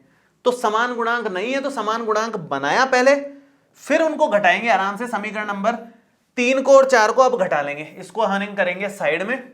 ये जो कार्यक्रम यहां पर किया है हमने, जरूरी नहीं है कि आप x का ही गुणांक समान बनाओ, आप y का गुणांक समान बना सकते हो। 7 से ऊपर वाली समीकरण को गुणा कर दो और 4 से नीचे वाली समीकरण को गुणा कर दो, इससे x और y के गुणांक समान हो जाएंगे, सॉरी इससे y के गुणांक समान हो जाएंगे। तो डिपेंड करता है कि आप x का गुणांक समान बनाना चाहते हो कि y का गुणांक समान बनाना चाहते हो। जो छोटी संख्याएं हो उनको ले लिया करो, वो ज्यादा आसान पड़ती है, कम कैलकुलेशन होती है।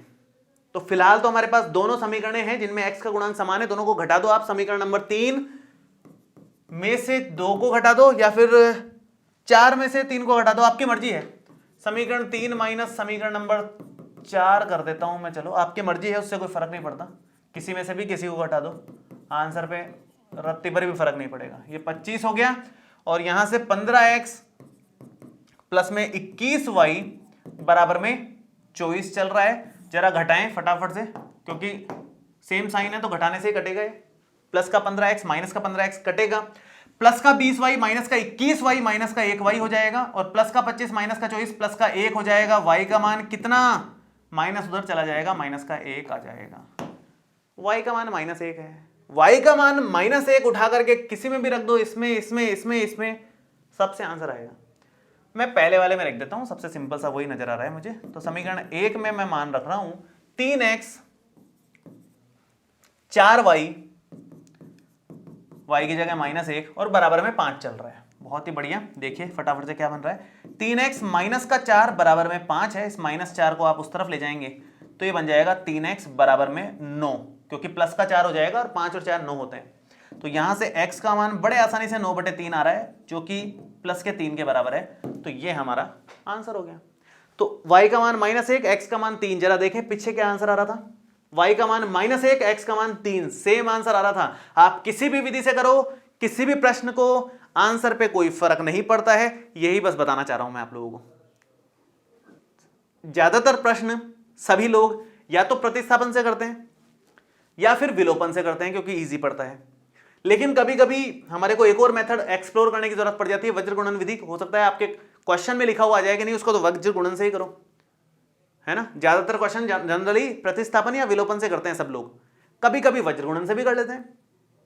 तो अगर वज्र गुणन से करने को आ जाए तो फिर क्या करना है, उसके क्या स्टेप्स हैं, वो हम लोग केवल एक एग्जांपल से समझ लेते हैं, क्योंकि जनरली कम काम आती है। तो एक ही एग्जांपल से समझने में काफी रहेगा। एग्जांपल मैंने सेकंड वाला ही लिया है जो इधर लिया है।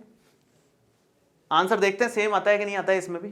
ये एकदम सेम एग्जांपल मैंने वापस से लिया है यहां पर, ताकि ये पता चले कि हर विधि से आंसर तो सेम ही आने वाला है, किसी भी विधि से करो। चलिए शुरू करते हैं वज्र गुणन विधि। इस विधि में एक खास बात आपको ध्यान रखनी है कि इस विधि में जरूरी है कि बराबर में 0 हो, ये सब कुछ एक तरफ होना जरूरी है। इस विधि में पहली बात तो यह है कि फॉर्मेट जरूरी है। फॉर्मेट है एक तरफ होना, मतलब इसको 3x प्लस में 4y माइनस में 5 बराबर में 0 लिखना पड़ेगा, और इसको 5x प्लस में 7y माइनस में 8 बराबर 0 लिखना पड़ेगा, और कोई ऑप्शन ही नहीं है, यही करना पड़ेगा अपने को। अब यहां पर अगला स्टेप क्या होता है, इन दोनों में आप सबसे पहले नीचे अगली लाइन में x बटे कुछ लिखो। बटे में लिख, बस लाइन डाल दो, बटे में कुछ आएगा, इसके क्या आएगा अभी देखते हैं। बराबर में माइनस का y बटे कुछ आएगा और बराबर में 1 बटे कुछ आएगा। ये फिक्स पैटर्न है इस तरह के क्वेश्चंस को करने का। वज्र गुणन विधि में आप x बटे कुछ लिखना है, माइनस y बटे कुछ लिखना है और 1 बटे में कुछ लिखना है। बटे में क्या आएगा, x के बटे में आएगा। x को छुपा करके कुछ खास पैटर्न बनाएंगे अपन। x को छुपाया, x वाला हिसाब किताब सारा छुपा लिया। अगर x के नीचे कुछ लाना है, x वाला हिसाब किताब छुपाओ। y के नीचे कुछ लाना है, y का हिसाब किताब छुपाएंगे। और 1 के नीचे लाना है तो x और y के अलावा जो है उसको छुपा लो। छुपा करके क्या लाएंगे, देखो ध्यान से। x के नीचे आएगा ये, छुपाया, ये गुणा ये, केवल गुणांकों को गुणा करना है। इसका गुणांक प्लस का 4 है, ये है माइनस का 8, ये है प्लस का 7, ये है माइनस का 5। क्रॉस मल्टीप्लाई, वज्र गुणा क्रॉस मल्टीप्लाई, मतलब यूं यूं, यही होता है ना क्रॉस तो यूं और यूं होता है। तो इसको इससे गुणा किया, 4 गुणा माइनस का 8, और इसको इससे गुणा किया 7 गुणा माइनस का 5, तो 7 गुणा माइनस का 5। लेकिन बीच में हमेशा माइनस का साइन लगता है इन दोनों हिसाब किताब में, मतलब इधर गुणा किया फिर माइनस साइन अपनी तरफ से लगाना है। सूत्र में है, एक तरीके से समझ लो, इस विधि में ये माइनस का साइन इंक्लूडेड है, ये समझ लो, और फिर इसको गुणा करते हैं। ठीक है, सेम काम यहाँ हमेशा y के साथ माइनस लगा के ही काम करो, एक्स्ट्रा दिमाग नहीं लगाना पड़ेगा। बहुत सारी स्कूल्स में ऐसा बताते हैं कि y के साथ प्लस लगा करके भी निकाल सकते हैं, वो भी एक मेथड है, लेकिन मुझे ज्यादा ये कन्वीनियंट लगता है, इसलिए मैं ये बता रहा हूँ। वो लोग जो बता रहे हैं आपकी स्कूल्स में वो भी गलत नहीं है, वो भी ठीक है, टेंशन मतलब उसकी। तो फिलहाल मैं माइनस साइन लेकर के यहाँ पर बढ़ रहा हूँ आगे। तो y को छुपाएंगे, काम वही करना है, वज्र गुणा। इसको इससे गुणा करेंगे तो 3 को -8 से करोगे और 5 को -5 से करोगे। क्रॉस मल्टीप्लाई, 3 को करोगे -8 से और 5 को करोगे -5 से गुणा, और बीच में तो आने वाला है माइनस साइन, इसमें तो कोई दो राय है ही नहीं, सोचने की जरूरत नहीं है इसमें। तो अगर मैं उसकी बात करूं 1 के नीचे, इसको छुपा लो भाई। 3 को 7 से गुणा कर दो, 5 को 4 से गुणा कर दो, तो 3 को करा 7 से गुणा, 5 को करा 4 से गुणा, बीच में आने वाला है माइनस साइन, इसको कोई रोक नहीं सकता, काम हो गया। सबसे मुश्किल दौर यही चल रहा होता है हमेशा इस विधि में, बस ये लाइन है मुश्किल, बाकी सब आगे इजी है, फटाफट से आंसर आ जाएगा। देखो क्या लिखेंगे, x बटे में 8 चौक 32 माइनस का माइनस माइनस प्लस हो गया, 7 पंजे 35 हो गया, बराबर में माइनस के y के बटे में चल रहा है 8 या 24, वो भी माइनस का, और माइनस माइनस प्लस होकर के 25 बन रहा है, बराबर में 1 बटे 7 या 21 हो गया और माइनस में 20 हो गया। देखें जरा क्या बन रहा है ये, तो x के नीचे तो प्लस का 3 आ रहा है, माइनस के y के नीचे प्लस का 1 आ रहा है और ये 1 के नीचे 1 है। हम क्या करेंगे, एक बार इन दोनों को, भाई तीनों आपस में बराबर हैं, तो पहले इसको इसके बराबर करो, फिर इसको इसके बराबर करो, इससे x और y के मान निकल जाएंगे। तो मैं वही कर रहा हूं, इसकी मदद लेकर के दो काम करेंगे। एक बार तो आप x बटे 3 को 1/1 के इक्वल कर लोगे, तो इससे आपका x का मान प्लस का 3 आ जाएगा। सेम आप इन दोनों को बराबर करोगे, माइनस का y/1 को 1/1 के इक्वल करोगे, तो y का मान -1 के बराबर आ जाएगा। x का मान कितना 3, y का -1। पहले क्या आया था, x का मान 3, y का मान -1। कोई विधि लगा लो दुनिया की, आंसर तो सेम ही आने वाला है। कुछ कर लो कोई फर्क नहीं पड़ता, रिजल्ट सेम आएगा, कोई कुछ भी अप्लाई कर लो, ठीक है। तो ये तीनों विधियां हमने कर दी है। देखा जाए तो 3.5 प्रश्नावली तक का हिसाब किताब आप लोगों को समझा दिया है मैंने, लेकिन कुछ खास खास प्रश्न है, अगर अपन उसको नहीं करेंगे तो इस चैप्टर को रिवाइज करने का कोई मतलब नहीं बनता वन शॉट से, है ना। तो वो कुछ खास प्रश्न है, वो प्रश्न भी हम लोग स्टार्ट करेंगे। और वो प्रश्न है, पहला प्रश्न है उसमें भिन्न से संबंधित प्रश्न। तो ये है प्रश्नावली 3.4 का क्वेश्चन सेकंड का फर्स्ट पार्ट, और काफी खास खास क्वेश्चंस अपन यहां से स्टार्ट कर रहे हैं। आपको पता है भिन्न से संबंधित प्रश्न ये कह रहा है, यदि हम अंश में 1 जोड़ दें और हर में 1 घटा दें तो भिन्न 1 में बदल जाती है। भाई भिन्न अगर कोई भी है, भिन्न किस तरह की होती है, 5/7, 3/4, 11/19, कुछ इस तरह की मतलब भिन्न होती है। मतलब जिसमें अंश होता है, हर होता है, उसको हम भिन्न बोलते हैं। तो यहां पर यही बोला है कि यदि हम अंश में 1 जोड़ दें और हर में 1 घटा दें तो भिन्न 1 में बदल जाती है। यदि हर में 1 जोड़ दें तो यह 1/2 हो जाती है। वह भिन्न क्या है, हमें भिन्न पूछी गई है। भिन्न में अंश होता है, हर होता है, तो भिन्न को हम x/y मान सकते हैं। अंश में मान लो x है, हर में मान लो y है, तो x/y आप भिन्न को मान सकते हो। तो आप यहीं से स्टार्ट करो इसको। हल में यहां पर लिखना स्टार्ट कर रहा हूं। आप लिखेंगे माना भिन्न x/y है। और क्वेश्चन के अनुसार ध्यान से समझेंगे इस चीज को, क्वेश्चन में 2 समीकरण बनाने का पूरा हिंट दे रखा होता है। यह कह रहा है यदि हम अंश में 1 जोड़ दें, मतलब x में 1 जोड़ दें, अंश क्या है x में अगर 1 जोड़ दें और हर में से 1 घटा दें, हर है y में से 1 घटा दें, तो भिन्न 1 में बदल जाती है। भिन्न बदलेगी किसमें, 1 में। एक समीकरण तो यहां से बड़े आसानी से निकल जाएगा। दूसरा समीकरण देखिए यहां से मिलेगा, यदि, सेकंड लाइन देखो ध्यान से, यदि हर में 1 जोड़ दें, अंश के बारे में कुछ बोला, कुछ करना ही नहीं है अंश में, इसलिए कुछ बोला ही नहीं है, तो अंश तो एज इट इज ही है। हर में 1 जोड़ दो तो y+1 किया तो वो हमारे पास 1/2 के बराबर हो जाती है भिन्न। 2 समीकरण बड़े आराम से यहां से मिल जाएंगे। मैं एक बार फिर से पढ़ रहा हूं, ध्यान से सुनिए इसको। यदि हम अंश में 1 जोड़ दें, अंश हमारा है x में 1 जोड़ दिया, x+1 कर दिया, तथा हर में 1 घटा दें, हर है y में से 1 घटा दिया, y-1 कर दिया, तो भिन्न 1 में बदल जाती है। तो भिन्न 1 के बराबर हो जाती है।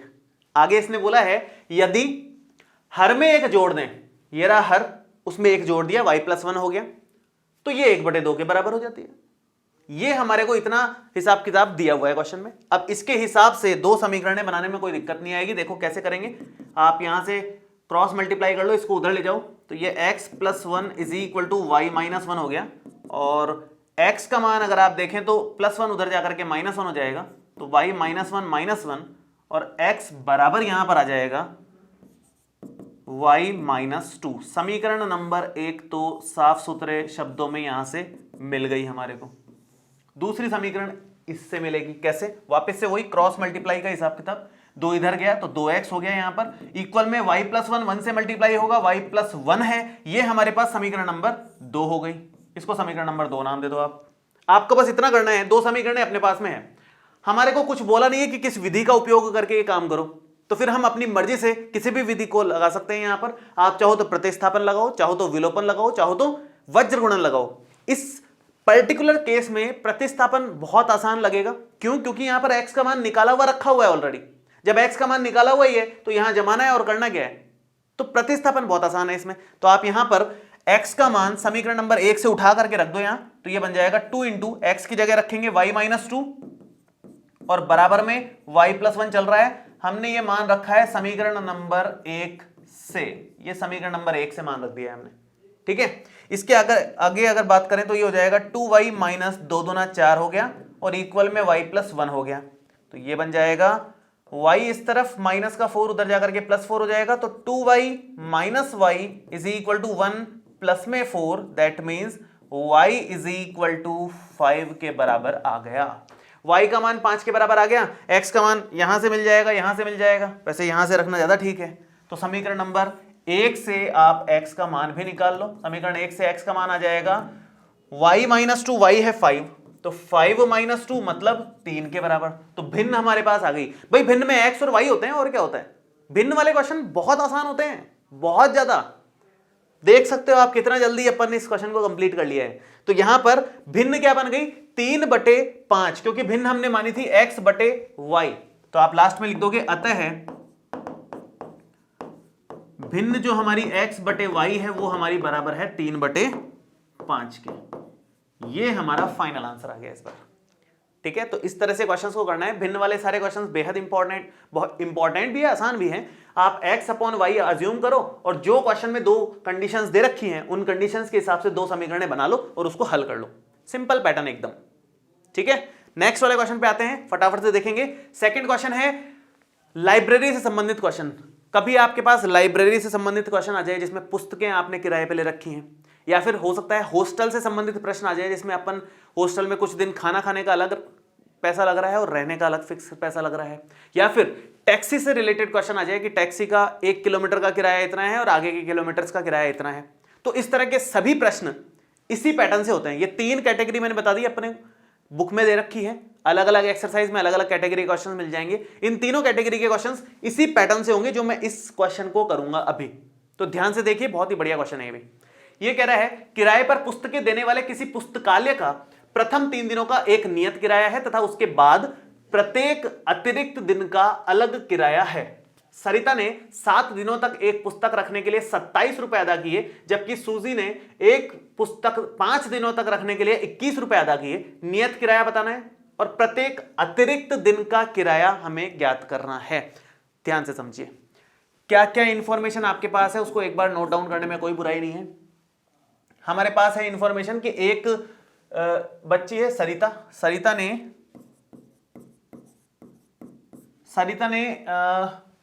कितने दिनों के लिए लिया था, 7 दिनों के लिए। नाम तो वैसे इतना इंपॉर्टेंट नहीं है, मेन बात यह है कि 7 दिन के लिए अगर पुस्तक किराए पर ली तो उसको 27 रुपए अदा करने पड़े, और अगर 5 दिनों के लिए किसी और ने किराए पर ली तो 5 दिनों का किराया हमारे पास बन रहा है 21 रुपए। और किराया इस तरह का है कि 3 दिन का तो फिक्स किराया है, 3 दिन के लिए फिक्स किराया है कि इतने रुपए लगेंगे, 3 दिन के तो फिक्स है भैया, ये 10 रुपए लगेंगे 3 दिन तक के। तो अब 3 दिन बाद के हर दिन का एक फिक्स अमाउंट है कि चौथे दिन हो गया, 5वां दिन हो गया, 6ठा दिन हो गया, तो हर एक दिन एक फिक्स अमाउंट लगेगा। तो यहां ये हिसाब किताब है कि जैसे 7 दिन का है तो 1 2 3 4 5 6 7, ये 3 दिन तो फिक्स रुपए लग जाएंगे। मान लो फिक्स रुपए हैं ए रुपए लग रहे हैं, 3 दिन तो फिक्स है। बाकी इस चौथे दिन बी रुपए लग रहे हैं, 5वें दिन बी रुपए, हर दिन का फिर बी रुपए है मान लो। या फिर इसको एक ही जगह आप x और y मान लो तो कोई फर्क नहीं पड़ता। मान लो फिक्स किराया x रुपए है और जो हर दिन का किराया है वो y रुपए चल रहा है। ऐसे ही अगर 5 दिन की बात करें तो 2 3 4 5 दिन में ये 3 दिन का फिक्स किराया है वो हमारा x रुपए लगेगा, और बाकी जैसे इसमें x रुपए लगाया 3 दिन का, तो बाकी हर दिन का कितना रुपए लगता है y रुपए, तो 2 दिन का y और y रुपए और लग जाएगा। तो ये अगर आप x और y इस तरह से मान लो कि जो नियत किराया है, नियत किराया हम लोग अज्यूम कर लें कि x रुपए है, और जो प्रत्येक अतिरिक्त दिन का किराया है वो हमारा मान लो कि y रुपए है, तो उस केस में हम x और y इस तरह से अज्यूम करके आगे बढ़ सकते हैं इसमें। तो आप यहां पर लिखोगे कि ये हो गया x प्लस में 1 2 3 4 y किसके बराबर हो जाएगा भाई। टोटल किराया कितना हो गया, 7 दिन के किराया हो गया 3 दिन के हिसाब से तो x रुपए, फिर y रुपए y रुपए y रुपए y रुपए मिलके 4 y रुपए, ये हमारा 27 रुपए के बराबर आ रहा है, 27 रुपीज के बराबर आ रहा है। अगर मैं इसकी बात करूं तो 3 दिन का तो फिक्स किराया है x रुपए, 3 दिन फिक्स x रुपए लगेंगे, उसमें कोई हेर फेर नहीं करनी, कुछ दिमाग नहीं लगाना। उसके बाद हर एक दिन के y रुपए हैं, तो x प्लस 2 दिनों के हिसाब से 2 y रुपए ये हो जाएंगे, तो x प्लस 2y हमारे इक्वल आएगा किसके, 5 दिन का कितना रुपए देना पड़ रहा है 21 रुपीज, तो 21 रुपए के बराबर आ जाएगा। ये 2 समीकरणें हमारे पास में है, पहली और दूसरी। इन दो को हल करते ही आपको तुरंत आंसर मिलेगा। मेन मुद्दा था ये दो समीकरणें बनाना। ये काम तो ऑब्वियसली रफ का है, ये काम नहीं करना। फेयर में क्या करना है, आपको यहां लिखना है कि माना नियत किराया, फेयर में ऐसे करना है, माना नियत किराया x रुपए तथा प्रत्येक अतिरिक्त दिन का किराया y रुपए है। प्रत्येक अतिरिक्त दिन का किराया y रुपए है, ये हमने मान लिया है। यहां पर क्लियर है यहां तक। इसके बाद आगे बढ़ते हैं हम लोग। समीकरण 1 और समीकरण 2 हमारे पास में है, दोनों समीकरणों को हल करके हम x और y निकाल सकते हैं। यही निकालना है और कुछ करना नहीं है। अगर थोड़ा सा भी दिमाग लगाओ आप तो यहां विलोपन विधि से तुरंत आंसर बनेगा। क्यों? क्योंकि विलोपन विधि हम तब इस्तेमाल लेते हैं, तब हमें सबसे आसान पड़ती है वो, जब या तो x या y किसी एक का गुणांक समान नजर आ जाए दोनों समीकरणों में। यहां पर x का गुणांक 1 है, इधर भी x का गुणांक 1 है, दोनों में x का गुणांक समान नजर आ गया तो दोनों समीकरणों को घटा करके तुरंत आंसर आ जाएगा। तो मैं दोनों को घटा रहा हूं, अभी अभी देखा है हमने विलोपन विधि से। तो लिखने का पैटर्न बस ये है कि समीकरण 1 माइनस समीकरण 2 आप लिख देना, मैं डायरेक्ट कर रहा हूं इसको। घटाओगे तो यहां माइनस साइन, यहां माइनस साइन, यहां माइनस साइन, साइन चेंज हो जाते हैं घटाते हैं तो। साइन चेंज करोगे ये plus x minus x cut जाएगा, 4y में से 2y घटाओगे तो 2y यहां बचेगा, और बराबर में 27 में से 21 गया तो हमारे पास कितना बच जाएगा, 6 के बराबर। यहां से y कितना आ गया, 6/2 के हिसाब से 3 के बराबर। मतलब हर एक दिन का एक्स्ट्रा जो किराया है वो 3 रुपए है। 3 रुपए के हिसाब से किराया बढ़ता है।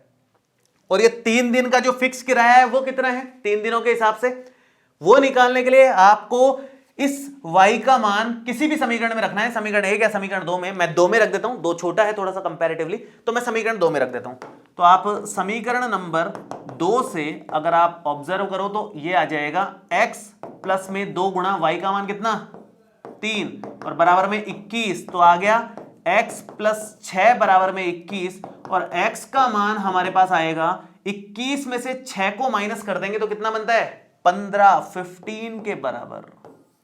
x का मान आ गया 15 के बराबर। मतलब 3 दिन का फिक्स किराया है, 15 रुपए लगना है, कोई छेड़छाड़ नहीं करनी इसके साथ में, कुछ दिमाग नहीं लगाना एक्स्ट्रा। उसके बाद हर एक दिन का 3 रुपए एक्स्ट्रा लगता चला जाएगा। कि रुपए में है तो आप लास्ट में इसमें रुपए जरूर लगा दो, है ना, x रुपए y रुपए, रुपए में है सब कुछ। तो इतना रुपए हमारा किराया बन रहा है, ध्यान से देख सकते हैं आप। कोई दिक्कत आए तो कमेंट कर सकते हैं नीचे। तो सारे क्वेश्चंस ऐसे ही होते हैं। ये लाइब्रेरी वाला क्वेश्चन भी ऐसे ही होगा, हॉस्टल से संबंधित रहने का किराया, खाने का किराया जो भी लगता है उसका भी ऐसे ही होगा। टैक्सी से रिलेटेड कि पहले किलोमीटर का किराया या पहले 3 किलोमीटर का किराया इतना है, उसके बाद हर किलोमीटर का किराया इतना है, ये सारे कैटेगरी ऐसे ही सॉल्व होती है। पैटर्न एकदम फिक्स है, कुछ एक्स्ट्रा दिमाग नहीं लगाना इसमें। एक ही कैटेगरी है ये, तीनों में सेम, और दोनों मतलब ध्यान से ऑब्जर्व करोगे तो सिंपल घटाने से काम हो जाता है इस तरह के क्वेश्चंस में। बहुत इजी पड़ता है। विलोपन तो आपको पता ही है, विलोपन कितनी इजी है। अगर विलोपन का सेटलमेंट बैठ जाए तो विलोपन तो बेहद आसान है। नेक्स्ट वाले पे आते हैं जो कि बहुत इंपॉर्टेंट है, और ये अभी तीसरे चैप्टर में ही नहीं, चौथा चैप्टर जो आप द्विघात समीकरण पढ़ते हो उसमें भी बहुत काम आता है। ये है आयु से संबंधित प्रश्न। कहीं भी आयु से संबंधित प्रश्न आ जाए, पैटर्न यही है करने का, दिमाग एक्स्ट्रा नहीं लगाना है। मैं एक फिक्स पैटर्न बता रहा हूं, उसी से सारे क्वेश्चंस हो जाते हैं। कोई भी दुनिया का आयु से संबंधित प्रश्न आ जाए, ठीक है। शुरू करेंगे, देखो टेबल बना करके। ये कह रहा है 5 वर्ष पूर्व नूरी की आयु सोनू की आयु की 3 गुनी थी, 10 वर्ष पश्चात नूरी की आयु सोनू की आयु की 2 गुनी हो जाएगी। नूरी और सोनू की आयु कितनी है ये तो बताओ। तो यहां पर कितने लोगों की बात चल रही है, 2 इंपॉर्टेंट बातें ध्यान रखनी है। किस किस की बात चल रही है, बात चल रही है नूरी की और बात चल रही है सोनू की। 2 लोग हैं जिनकी बात चल रही है। हमेशा क्या करें, इन दोनों लोगों को यहां पर लिख दें। ये लिखा मैंने नूरी, ये लिखा मैंने सोनू, उन दोनों लोगों को यहां पर लिख दिया, ठीक है।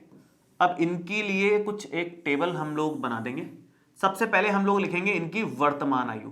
सबसे पहले हमेशा वर्तमान आयु लिखनी ही है, इसमें कोई सोचने की जरूरत नहीं है, ठीक है। वर्तमान आयु लिख दी। उसके बाद क्या लिखनी है, उसके बाद जिस जिस आयु की बात चल रही है, मतलब उसने इंफॉर्मेशन किसके बारे में दी है, 5 वर्ष पूर्व आयु की इंफॉर्मेशन दे रखी है, 10 वर्ष पश्चात आयु की इंफॉर्मेशन दे रखी है। तो आप यहां पर लिखोगे 5 वर्ष पूर्व आयु, इसकी एक टेबल बन जाएगी, एक कॉलम बन जाएगा मतलब, और एक बन जाएगा 10 वर्ष पश्चात आयु, इसका एक कॉलम बन जाएगा। तो इस तरह से कॉलम्स हम लोग बना सकते हैं बड़े आसानी से यहां पर। अब यहां पर मान हम लोग रख देते हैं, देखो कैसे रखेंगे मान, ये मैं टेबल कंप्लीट कर देता हूं, इस तरह से कंप्लीट हो जाएगी।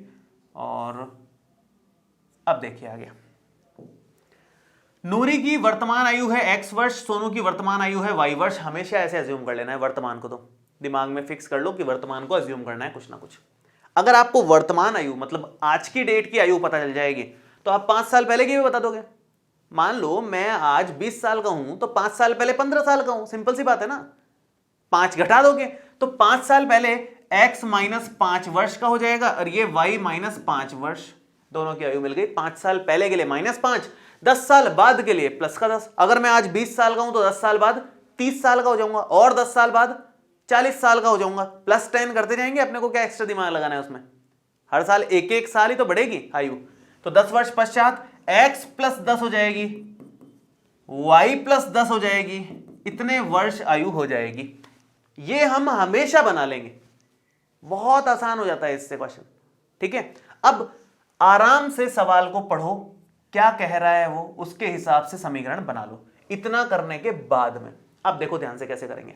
इसने बोला 5 वर्ष पूर्व, मतलब इसकी बात चल रही है, इस वाले कॉलम की बात चल रही है ना, इस वाले कॉलम की बात चल रही है कि 5 वर्ष पूर्व जो है नूरी की आयु 5 वर्ष पूर्व मतलब कितनी थी, x माइनस 5। तो नूरी की आयु सोनू की आयु मतलब y माइनस 5। 5 वर्ष पूर्व नूरी की आयु मतलब x माइनस 5 y माइनस 5 की 3 गुनी थी। x माइनस 5 y माइनस 5 की 3 गुनी थी, ये हम लोग लिख सकते हैं आराम से। सेम ऐसे ही अगर मैं इसकी बात करूं, जो उसने 10 वर्ष पश्चात के लिए बोला है, 10 वर्ष पश्चात के लिए उसने बोला है कि जो नूरी की आयु है, नूरी की आयु 10 वर्ष पश्चात कितनी है, x प्लस 10। नूरी की आयु सोनू की आयु की 2 गुनी हो जाएगी। सोनू की आयु है y प्लस 10, इसकी कर दो 2 गुनी। 5 साल पहले इसने बोला है नूरी की जो आयु है वो सोनू की आयु की 3 गुनी। 10 साल बाद बोल रहा है नूरी की आयु जो है सोनू की आयु की 2 गुनी। बस इतनी इंफॉर्मेशन से आराम से 2 समीकरण बनेंगे, दिक्कत है ही कोई नहीं, आराम से बनेंगे। उसके बाद हल तो आप कर ही लोगे। 3 विधियां आपको पता है, प्रतिस्थापन विधि है, विलोपन विधि है, वज्रगुणन विधि है। सिचुएशन के हिसाब से जो लगे यहां पर लगा देना। मैं आगे इसको हल कर देता हूं फटाफट से, बहुत ईजी क्वेश्चन है, बहुत ही ईजी क्वेश्चन है। इसने बोला है कि x माइनस 5 बराबर में 3y माइनस 5 दिया 15 हो जाएगा। तो x का मान आएगा -5, अगर उधर लेके जाएं तो 3y माइनस का 15 प्लस का 5, तो x का मान आ जाएगा 3y माइनस 10 के बराबर। समीकरण नंबर 1 तो यहां से मिल गया, दूसरा समीकरण इधर से आ जाएगा आराम से, कोई दिक्कत ही नहीं है। दूसरा समीकरण देखो कैसे आएगा, यहां पर आप लिखेंगे x प्लस 10 बराबर में 2y प्लस में 10 दूना 20। अब आप x का मान उठा करके यहां रख सकते हो, कोई दिक्कत वाली बात ही नहीं है। x का मान कितना है, 3y माइनस 10, रख दो यहां 3y माइनस 10 और प्लस का 10। या तो प्रॉपर समीकरण बना लो या डायरेक्ट ही रख दो। अपने को तो प्रतिस्थापन बड़ा आसान लग रहा है क्योंकि x का मान निकला हुआ रखा हुआ है, क्यों एक्स्ट्रा दिमाग लगाना, यहां से उठा करके यहां डालना ही तो है, करना क्या है। और अपने को तो डाल दिया उठा करके, 3y माइनस 10 यहां डाल दिया, प्लस 10 अपने आप चल रहा था, 2y प्लस 20 यहां पर आ गया। आप ब्रैकेट में लिख दो बस कि समीकरण 1 से हमने मान रख दिया, डायरेक्ट ही काम हो रहा है, एक्स्ट्रा दिमाग ही नहीं लगाना पड़ रहा। -10 से प्लस 10 कट गया, ये है 3y और ये 2y इधर और आ जाएगा, तो 3y माइनस का 2y बराबर में हो जाएगा 20, और यहां से y का मान आ गया 20 के equal, y is equal to 20 हमें मिल गया। y 20 मिल गया तो x भी मिल जाएगा, समीकरण 1 से बचा ही गया, फिर तो बहुत आसान हो गया काम अपने लिए। तो बड़े इजी तरीके से हमने इस प्रश्न को हल कर दिया, और आप नोटिस करोगे बहुत बड़ा भी नहीं जा रहा है, नॉर्मल लेंथ है क्वेश्चन की, एक्स्ट्रा बहुत ज्यादा लेंथ नहीं जा रही है। आप यहां पर समीकरण नंबर 1 से x का मान निकाल लोगे, x कितना आ जाएगा 3y माइनस 10, तो 3y, y कितना है 20 और माइनस का 10, that means 60 minus 10, that means 50 वर्ष आयु है किसकी, नूरी की, और सोनू की 20 वर्ष। वर्ष यहां लगा दो, जो इकाई है वो तो लगाना अच्छी बात है, इसमें कोई दिक्कत वाली बात नहीं है।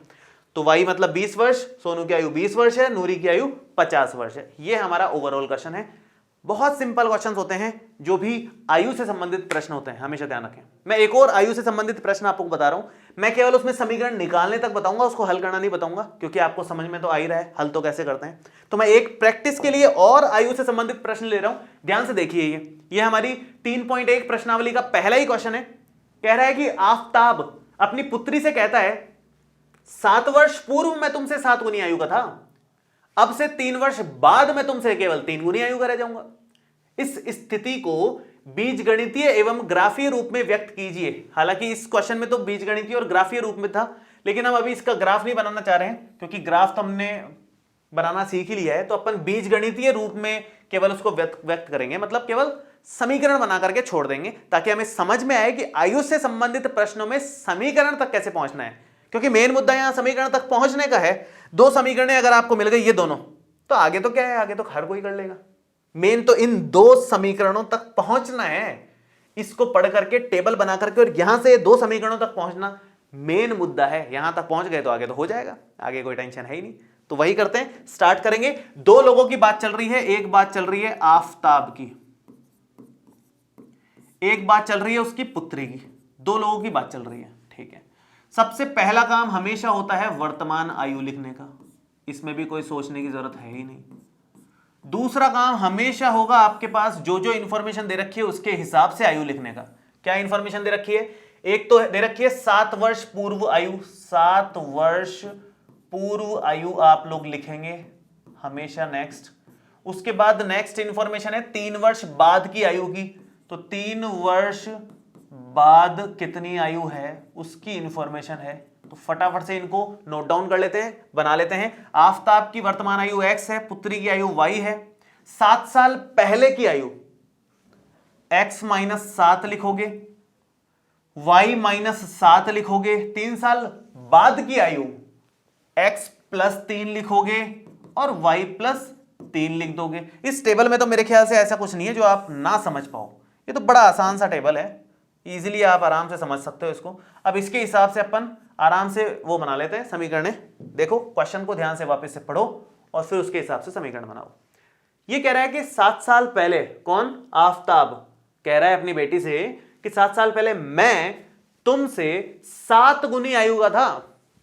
7 साल पहले की बात चल रही है। आफताब कह रहा है कि मैं मतलब x माइनस 7 उसकी पुत्री से कितनी आयु का था? 7 गुनी आयु का, 7 गुनी आयु का। और 3 साल बाद क्या हिसाब किताब चल रहा है?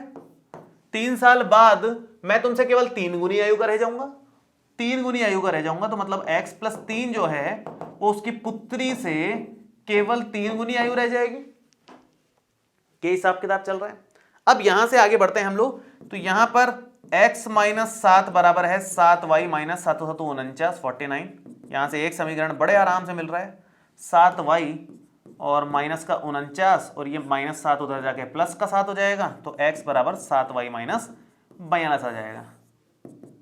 समीकरण नंबर 1 आ गया। सेम ऐसे ही समीकरण नंबर 2 यहां से आ जाएगा, x प्लस 3 बराबर में 3y प्लस 3 3 9। आप इस 3 को उधर ले जाओगे तो माइनस का 3 हो जाएगा और x बराबर 3y प्लस में 6 आ जाएगा। ये समीकरण नंबर 2 आ गई। दोनों समीकरणों को हल कर लो, एक x का मान यहां से उठा करके यहां रखो, तुरंत आंसर आएगा। कुछ ज्यादा बड़ा क्वेश्चन नहीं है, आराम से कर सकते हैं आप लोग। ये होमवर्क में एक बार ट्राई कीजिएगा, ठीक है। तो आयु से संबंधित मेरे ख्याल से क्वेश्चन अब आपको करने में इतनी दिक्कत नहीं आनी चाहिए। हम लोग आगे बढ़ते हैं, एक नया फॉर्मेट और करते हैं। एक फॉर्मेट और बचा हुआ है अभी, तो मतलब खास फॉर्मेट जिसमें एक्चुअल में जान लग जाती है इसको समझने में, पूरा जान लगानी पड़ेगी आपको इसको समझने में, थोड़ा ध्यान देना पड़ेगा इसको समझने में, एक्स्ट्रा ध्यान देना पड़ेगा। देखिए क्या कहना चाह रहा है क्वेश्चन, एक बार पढ़ते हैं इसको। ये कह रहा है 2 अंकों की संख्या के अंकों का योग 9 है। इस संख्या का 9 गुना संख्या के अंकों को पलटने से बनी संख्या का 2 गुना है, वह संख्या ज्ञात कीजिए। बहुत ही कमाल का क्वेश्चन है। 2 अंकों की संख्या है। 2 अंकों की संख्या कैसी होती है, मैं एक छोटा सा रफली पहले समझाने की कोशिश करता हूं आपको। 2 अंकों की संख्या होती है जैसे 52, 97, 41, ये सब 2 अंकों की संख्या है, ठीक है। अंकों को उलटने से कौन सी संख्या बनेगी? अंकों को उलट देंगे तो ये बन जाएगी 25, 79। अंकों को उलटना मतलब ये घुमाना, इसको घुमा देना। ये 41 को इधर घुमा दिया, 14 बन जाएगा, 41 का। ये अंकों को घुमाना हो गया। तो अब ध्यान से समझना इस चीज को। भाई 2 अंकों की संख्या कैसे अज्यूम करोगे आप? 2 अंकों की कोई भी संख्या कैसे अज्यूम करोगे? 2 अंकों की कोई भी संख्या हम अज्यूम कर सकते हैं एक्स वाई, लेकिन कहीं पर एक्स वाई लिखा हुआ दिखे तो इसका मीनिंग क्या समझते हो आप? एक्स इंटू वाई, कहीं पर एक्स वाई लिखा हुआ दिख गया तो इसका मीनिंग क्या समझोगे आप? X into Y. सही बात है। तो क्या 52 का मतलब 5 इंटू 2 होता है क्या? गलत बात है ना। तो इसका मतलब हम 2 अंकों की संख्या एक्स वाई अज्यूम नहीं कर सकते। फिर क्या करें? 2 अंकों की संख्या क्या अज्यूम करें? एक्स वाई को किसी और तरह से लिख दो ना। जैसे फॉर एग्जाम्पल हम एक्स वाई को एक्स वाई ना लिख के कुछ और लिख देंगे। जैसे 52 को हम क्या लिख सकते हैं? 52 को हम लिख सकते हैं कि इकाई का अंक प्लस में दहाई के अंक के साथ 10 से गुणा कर दो। ऐसे सेम 97 को क्या लिख सकते हैं? इकाई का अंक प्लस में दहाई के अंक को 10 से गुणा कर दो। हो रहा है फॉर्मेट? ये मतलब 50 प्लस 2 52, 90 प्लस 7 97। ऐसे ही 41 की अगर बात करें तो ये इकाई का अंक प्लस दहाई के अंक को 10 से गुणा कर दो। अगर आप ऐसे लिख रहे हो तो फिर दिक्कत नहीं है 2 अंकों की संख्या को। मतलब एक्स वाई को आप एक्स वाई ना लिख करके आप इसको लिखो ना इकाई का अंक y और दहाई का अंक 10 से गुणा करके। तो एक्स वाई ना लिख करके आप इसको y प्लस 10x लिखो उस संख्या को, तो उससे कोई मिसअंडरस्टैंडिंग नहीं होगी। अदरवाइज मिसअंडरस्टैंडिंग होनी ही है, क्योंकि एक्स वाई का मतलब तो x इंटू वाई होता है। 2 अंकों की कोई संख्या ऐसे अज्यूम करते ही नहीं है अपन, x इंटू वाई होता है, सिंपल सी बात है। तो ऐसे अगर लिखी जाएगी तो x और y अलग अलग कोई संख्याएं हैं, ऐसे लिखी जाएगी तो अपने आप वो 2 अंकों की संख्या के रूप में नजर आ जाएगी हमारे को। तो आप इसको इसी तरह से लिखोगे। अच्छा, एक और इंपॉर्टेंट बात, ये तो एक्स वाई है, अंकों को उलट देंगे, 52 को 25 कर देंगे, तो इसका मतलब एक्स वाई को वाई एक्स कर रहे हैं। तो वाई एक्स को क्या लिखा जा सकता है? उसी तरह से वाई एक्स को लिख सकते हो इकाई का अंक एक्स और दहाई का अंक हम वाई से 10 से गुणा करते हुए लिखेंगे, तो 10 वाई दहाई का अंक हो गया। तो इस तरह से हम लोग एक्स वाई और वाई एक्स ना लिख करके उनकी जगह पर वाई प्लस 10x और x प्लस 10y यूज लेंगे समीकरण बनाते समय। वो हमें ज्यादा आसान पड़ेगा, ज्यादा ठीक रहेगा वो हमारे लिए। ठीक है, अब मैं क्वेश्चन को स्टार्ट करता हूं शांति से। देखिए अब क्या कहना चाह रहा है ये कह रहा है 2 अंकों की संख्या है, उसके अंकों का योग 9 है। ठीक है, आप पहले लिख दो कि माना 2 अंकों की संख्या का इकाई का अंक x है, इकाई का अंक x तथा दहाई का अंक y है। सबसे अच्छा तरीका यह है इस प्रश्न को करने का, लिखने का, कि इकाई का अंक और दहाई का अंक अलग अलग लिख दो, लफड़ा ही खत्म, टेंशन ही नहीं है बिल्कुल भी। ठीक है, तो अब आप लिखोगे अतः 2 अंकों की संख्या कितनी हो जाएगी? 2 अंकों की जो संख्या है वो हमारे पास हो जाएगी y प्लस 10x, इकाई का अंक प्लस दहाई का अंक को 10 से गुणा कर दिया, तथा अंकों को उलटने पर बनी संख्या वो क्या हो जाएगी? अंकों को उलटने पर बनी संख्या कितनी हो जाएगी? ध्यान से देखें तो x प्लस 10y, सिंपल सी बात है, x प्लस 10y। ये लो साहब, हमने सिस्टमेटिकली लिख दिया, टेंशन ही खत्म हो गई। नॉर्मल संख्या एक्स वाई है, जिसको एक्स वाई ना लिख करके y प्लस 10x लिख दिया, उसको उलटने पर yx है, yx ना लिख करके x प्लस 10y लिख दिया, क्योंकि एक्स वाई और yx हम किसी और तरह से इस्तेमाल लिए जाते हैं, अलग अलग अंक मान करके उनको अलग अलग हल करना चाह रहे हैं हम इसमें। चलिए आगे बढ़ते हैं। अब इसने समीकरण क्या बनाने को बोला है ये ध्यान से सुनेंगे। इसने बोला है 2 अंकों की संख्या के अंकों का योग 9 है। ठीक है, अंकों का योग 9 है, इकाई का अंक x है, दहाई का अंक y है, दिया है हमें क्वेश्चन में, दिया है कि दोनों अंकों का जो योगफल है वो हमारे पास किसके बराबर है? 9 के बराबर है। समीकरण नंबर 1 हो गया। दूसरी बात, इस संख्या का 9 गुना संख्या के अंकों को पलटने से बनी संख्या का 2 गुना है। इस संख्या का 9 गुना मतलब, इस संख्या का 9 गुना मतलब 2 अंकों की संख्या ये रही, इसका कर दोगे 9 गुना, इस संख्या का 9 गुना अंकों को पलटने से बनी संख्या का, ये अंकों को पलटने से बनी संख्या x प्लस 10y है, इसका कितना है? 2 गुना है।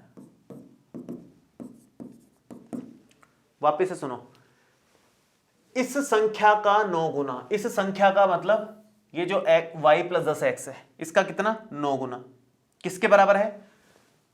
अंकों को पलटने से बनी संख्या का 2 गुना। पलटने से बनी संख्या कितनी है? x plus 10y। इसका कितना कर दोगे? 2 गुना, काम खत्म। दूसरा समीकरण यहां से तैयार हो जाएगा। क्या बनेगा ध्यान से देख लो इसको। ये बन जाएगा 9y प्लस में 90x बराबर में, और ये 2x प्लस में 10 गुना 20y। ठीक है, तो ये बन जाएगा, ये उस तरफ आ जाएगा और ये इस तरफ आ जाएगा। 90x माइनस में 2x is equal to 20y minus में 9y। ठीक है, 88x is equal to 11y। 11 से इसको काट लेंगे तो ये 8 बार कटेगा, तो ये बन जाएगा 8x is equal to y के बराबर। ये हमारा समीकरण नंबर 2 हो जाएगा। यहां से y का मान उठाओ, यहां टिकाओ, आंसर पाओ, इतनी ही बात है। ठीक है, तो कैसे करेंगे भाई? इधर कर लेते हैं ना, समीकरण 1 में मान रख देते हैं। समीकरण 1 में मान रखोगे तो x प्लस y का मान कितना है? 8x है। 8x रख दो y की जगह, और बराबर में 9 है। कहां से रखा है हमने? समीकरण 2 से रख दिया था, उसमें क्या है? कितना बन जाएगा? 9x बराबर में 9 आ रहा है, और x का मान 9/9 मतलब 1 के बराबर आ जाएगा। ठीक है, नेक्स्ट आगे बढ़ते हैं हम लोग। यहां से y निकाल लेंगे। समीकरण 2 में x का मान 1 रख दो। समीकरण नंबर 2 में अगर मान रखें तो y बराबर है 8x, that means 8 into 1, that means 8 के बराबर। तो हमारी संख्या कौन सी हो गई? xy मतलब 18 हो गई संख्या हमारी। जो 2 अंकों की संख्या है वो किसके बराबर है? 18 के बराबर है। ठीक है, तो ये है ओवरऑल। मोटी मोटी बात इसमें यही थी। ये जो शुरू की 3 लाइन है ना, ये थी खास। तो आगे तो फिर भी इतना खास नहीं है, मेन है ये शुरू की 3 लाइन इस प्रश्न में। ये 3 लाइन अगर आपको समझ में आ गई तो पूरा प्रश्न आसान है आपके लिए, आराम से करोगे। अदरवाइज क्वेश्चन हिलेगा ही नहीं अपने से। ये हिसाब किताब है इस क्वेश्चन का। आगे बढ़ते हैं। एक धमाकेदार, अब तक का सबसे जबरदस्त क्वेश्चन अब आएगा, अब बचा हुआ है। यह है पूरी प्रश्नावली का सबसे दमदार प्रश्न, जिसमें धारा के अनुकूल और धारा के प्रतिकूल किस तरह से चाल निकाली जाती है और उसके क्वेश्चंस को कैसे किया जाता है वो हम समझेंगे। तो मैं एक बार पढ़ देता हूं क्वेश्चन, फिर बेसिक कॉन्सेप्ट की बात करते हैं और फिर उसको हल करेंगे आराम से, शांति से। ठीक है, शुरू करेंगे। ऋतु जो है धारा के अनुकूल 2 घंटे में 20 किलोमीटर तैर सकती है और धारा के प्रतिकूल 2 घंटे में 4 किलोमीटर तैर सकती है। उसकी स्थिर जल में तैरने की चाल और धारा की चाल ज्ञात कीजिए। ठीक है, ऋतु बड़ी स्पीड से तैरती है वैसे। अब 2 सिचुएशंस में तैर रही है वो। एक तो ऐसे कि ये है धारा, मैं धारा बना देता हूं पहले तो आराम से शांति से, और फिर उसके हिसाब से आगे बढ़ते हैं अपन। ये धारा है और ये मान लो कि ऋतु इस तरफ ही तैर रही है और धारा भी इसी तरफ है। ठीक है, ठीक है। ऋतु की चाल है x किलोमीटर प्रति घंटा और धारा की चाल है y किलोमीटर प्रति घंटा। ये मान लेते हैं हम लोग एक बार शांति से। एक सिचुएशन ये हो गई हमारे पास में। दूसरी सिचुएशन ये है कि ये हमारे पास वही सेम धारा हमने फिर से बना दी। 2 सिचुएशन दे रखी है जिसके प्रतिकूल ऋतु तैर रही है। ये ऋतु इस तरफ तैर रही है इस बार,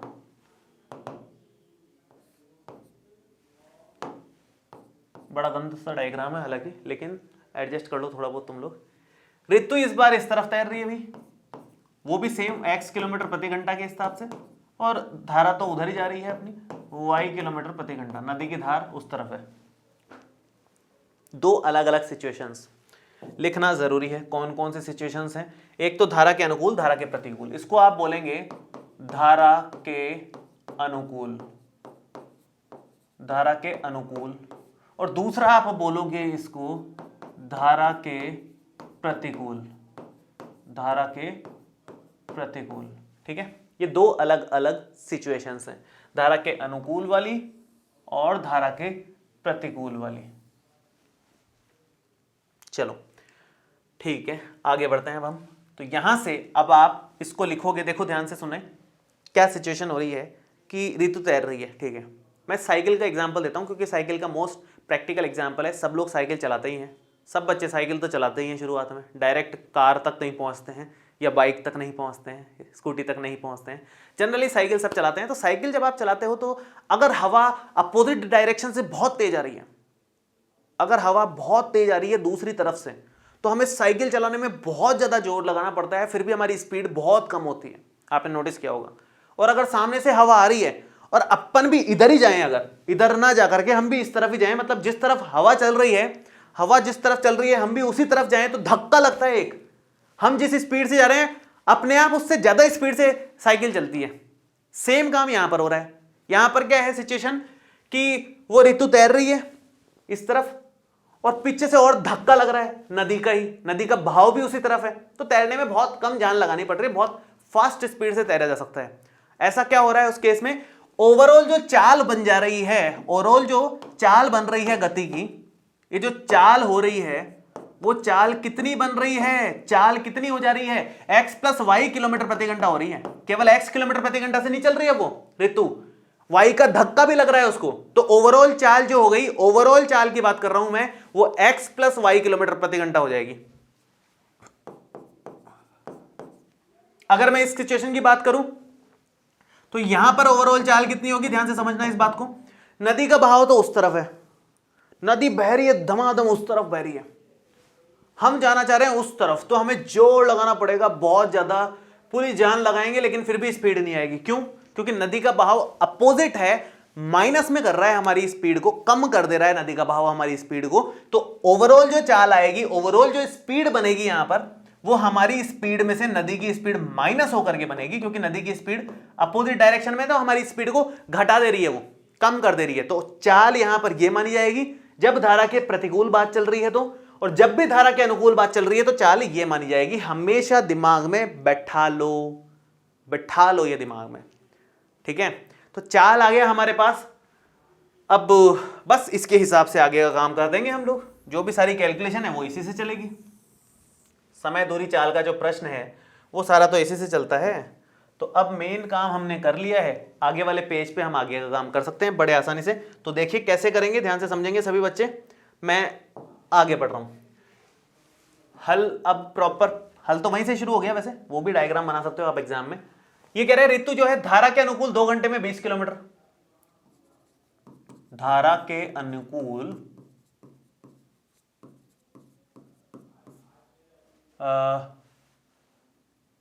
तय दूरी या 2 घंटे में तय दूरी लिखो ना आप, धारा के अनुकूल 2 घंटे में तय दूरी, 2 घंटे में तय दूरी हो जाएगी कितनी, 20 किलोमीटर्स। और सेम ऐसे ही धारा के प्रतिकूल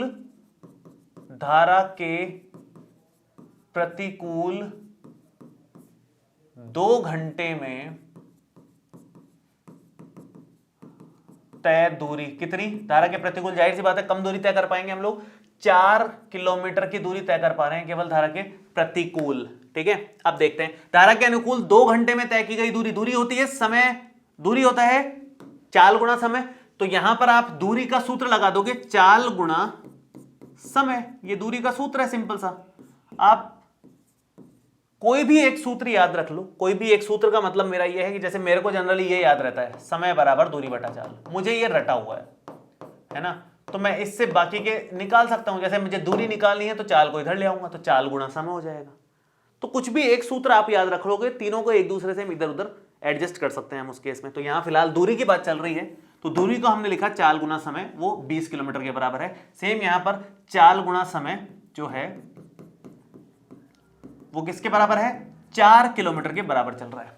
अब ध्यान से समझें, चाल किसकी चाल, धारा के अनुकूल कितनी चाल है भाई, धारा के अनुकूल अभी भी निकाला है हमने, धारा के अनुकूल चाल हमारे को x प्लस वाई दे रखी है, धारा के अनुकूल चाल हो जाएगी x प्लस वाई। समय तो यहां लिखा हुआ है 2 घंटे में तय कर रहे हैं, वो 20 के इक्वल है। आप 2 को उधर डिवाइड में ले जाओगे तो x प्लस वाई 20/2 मतलब 10 के इक्वल आ जाएगा। समीकरण नंबर हमारे पास 1 आ गया।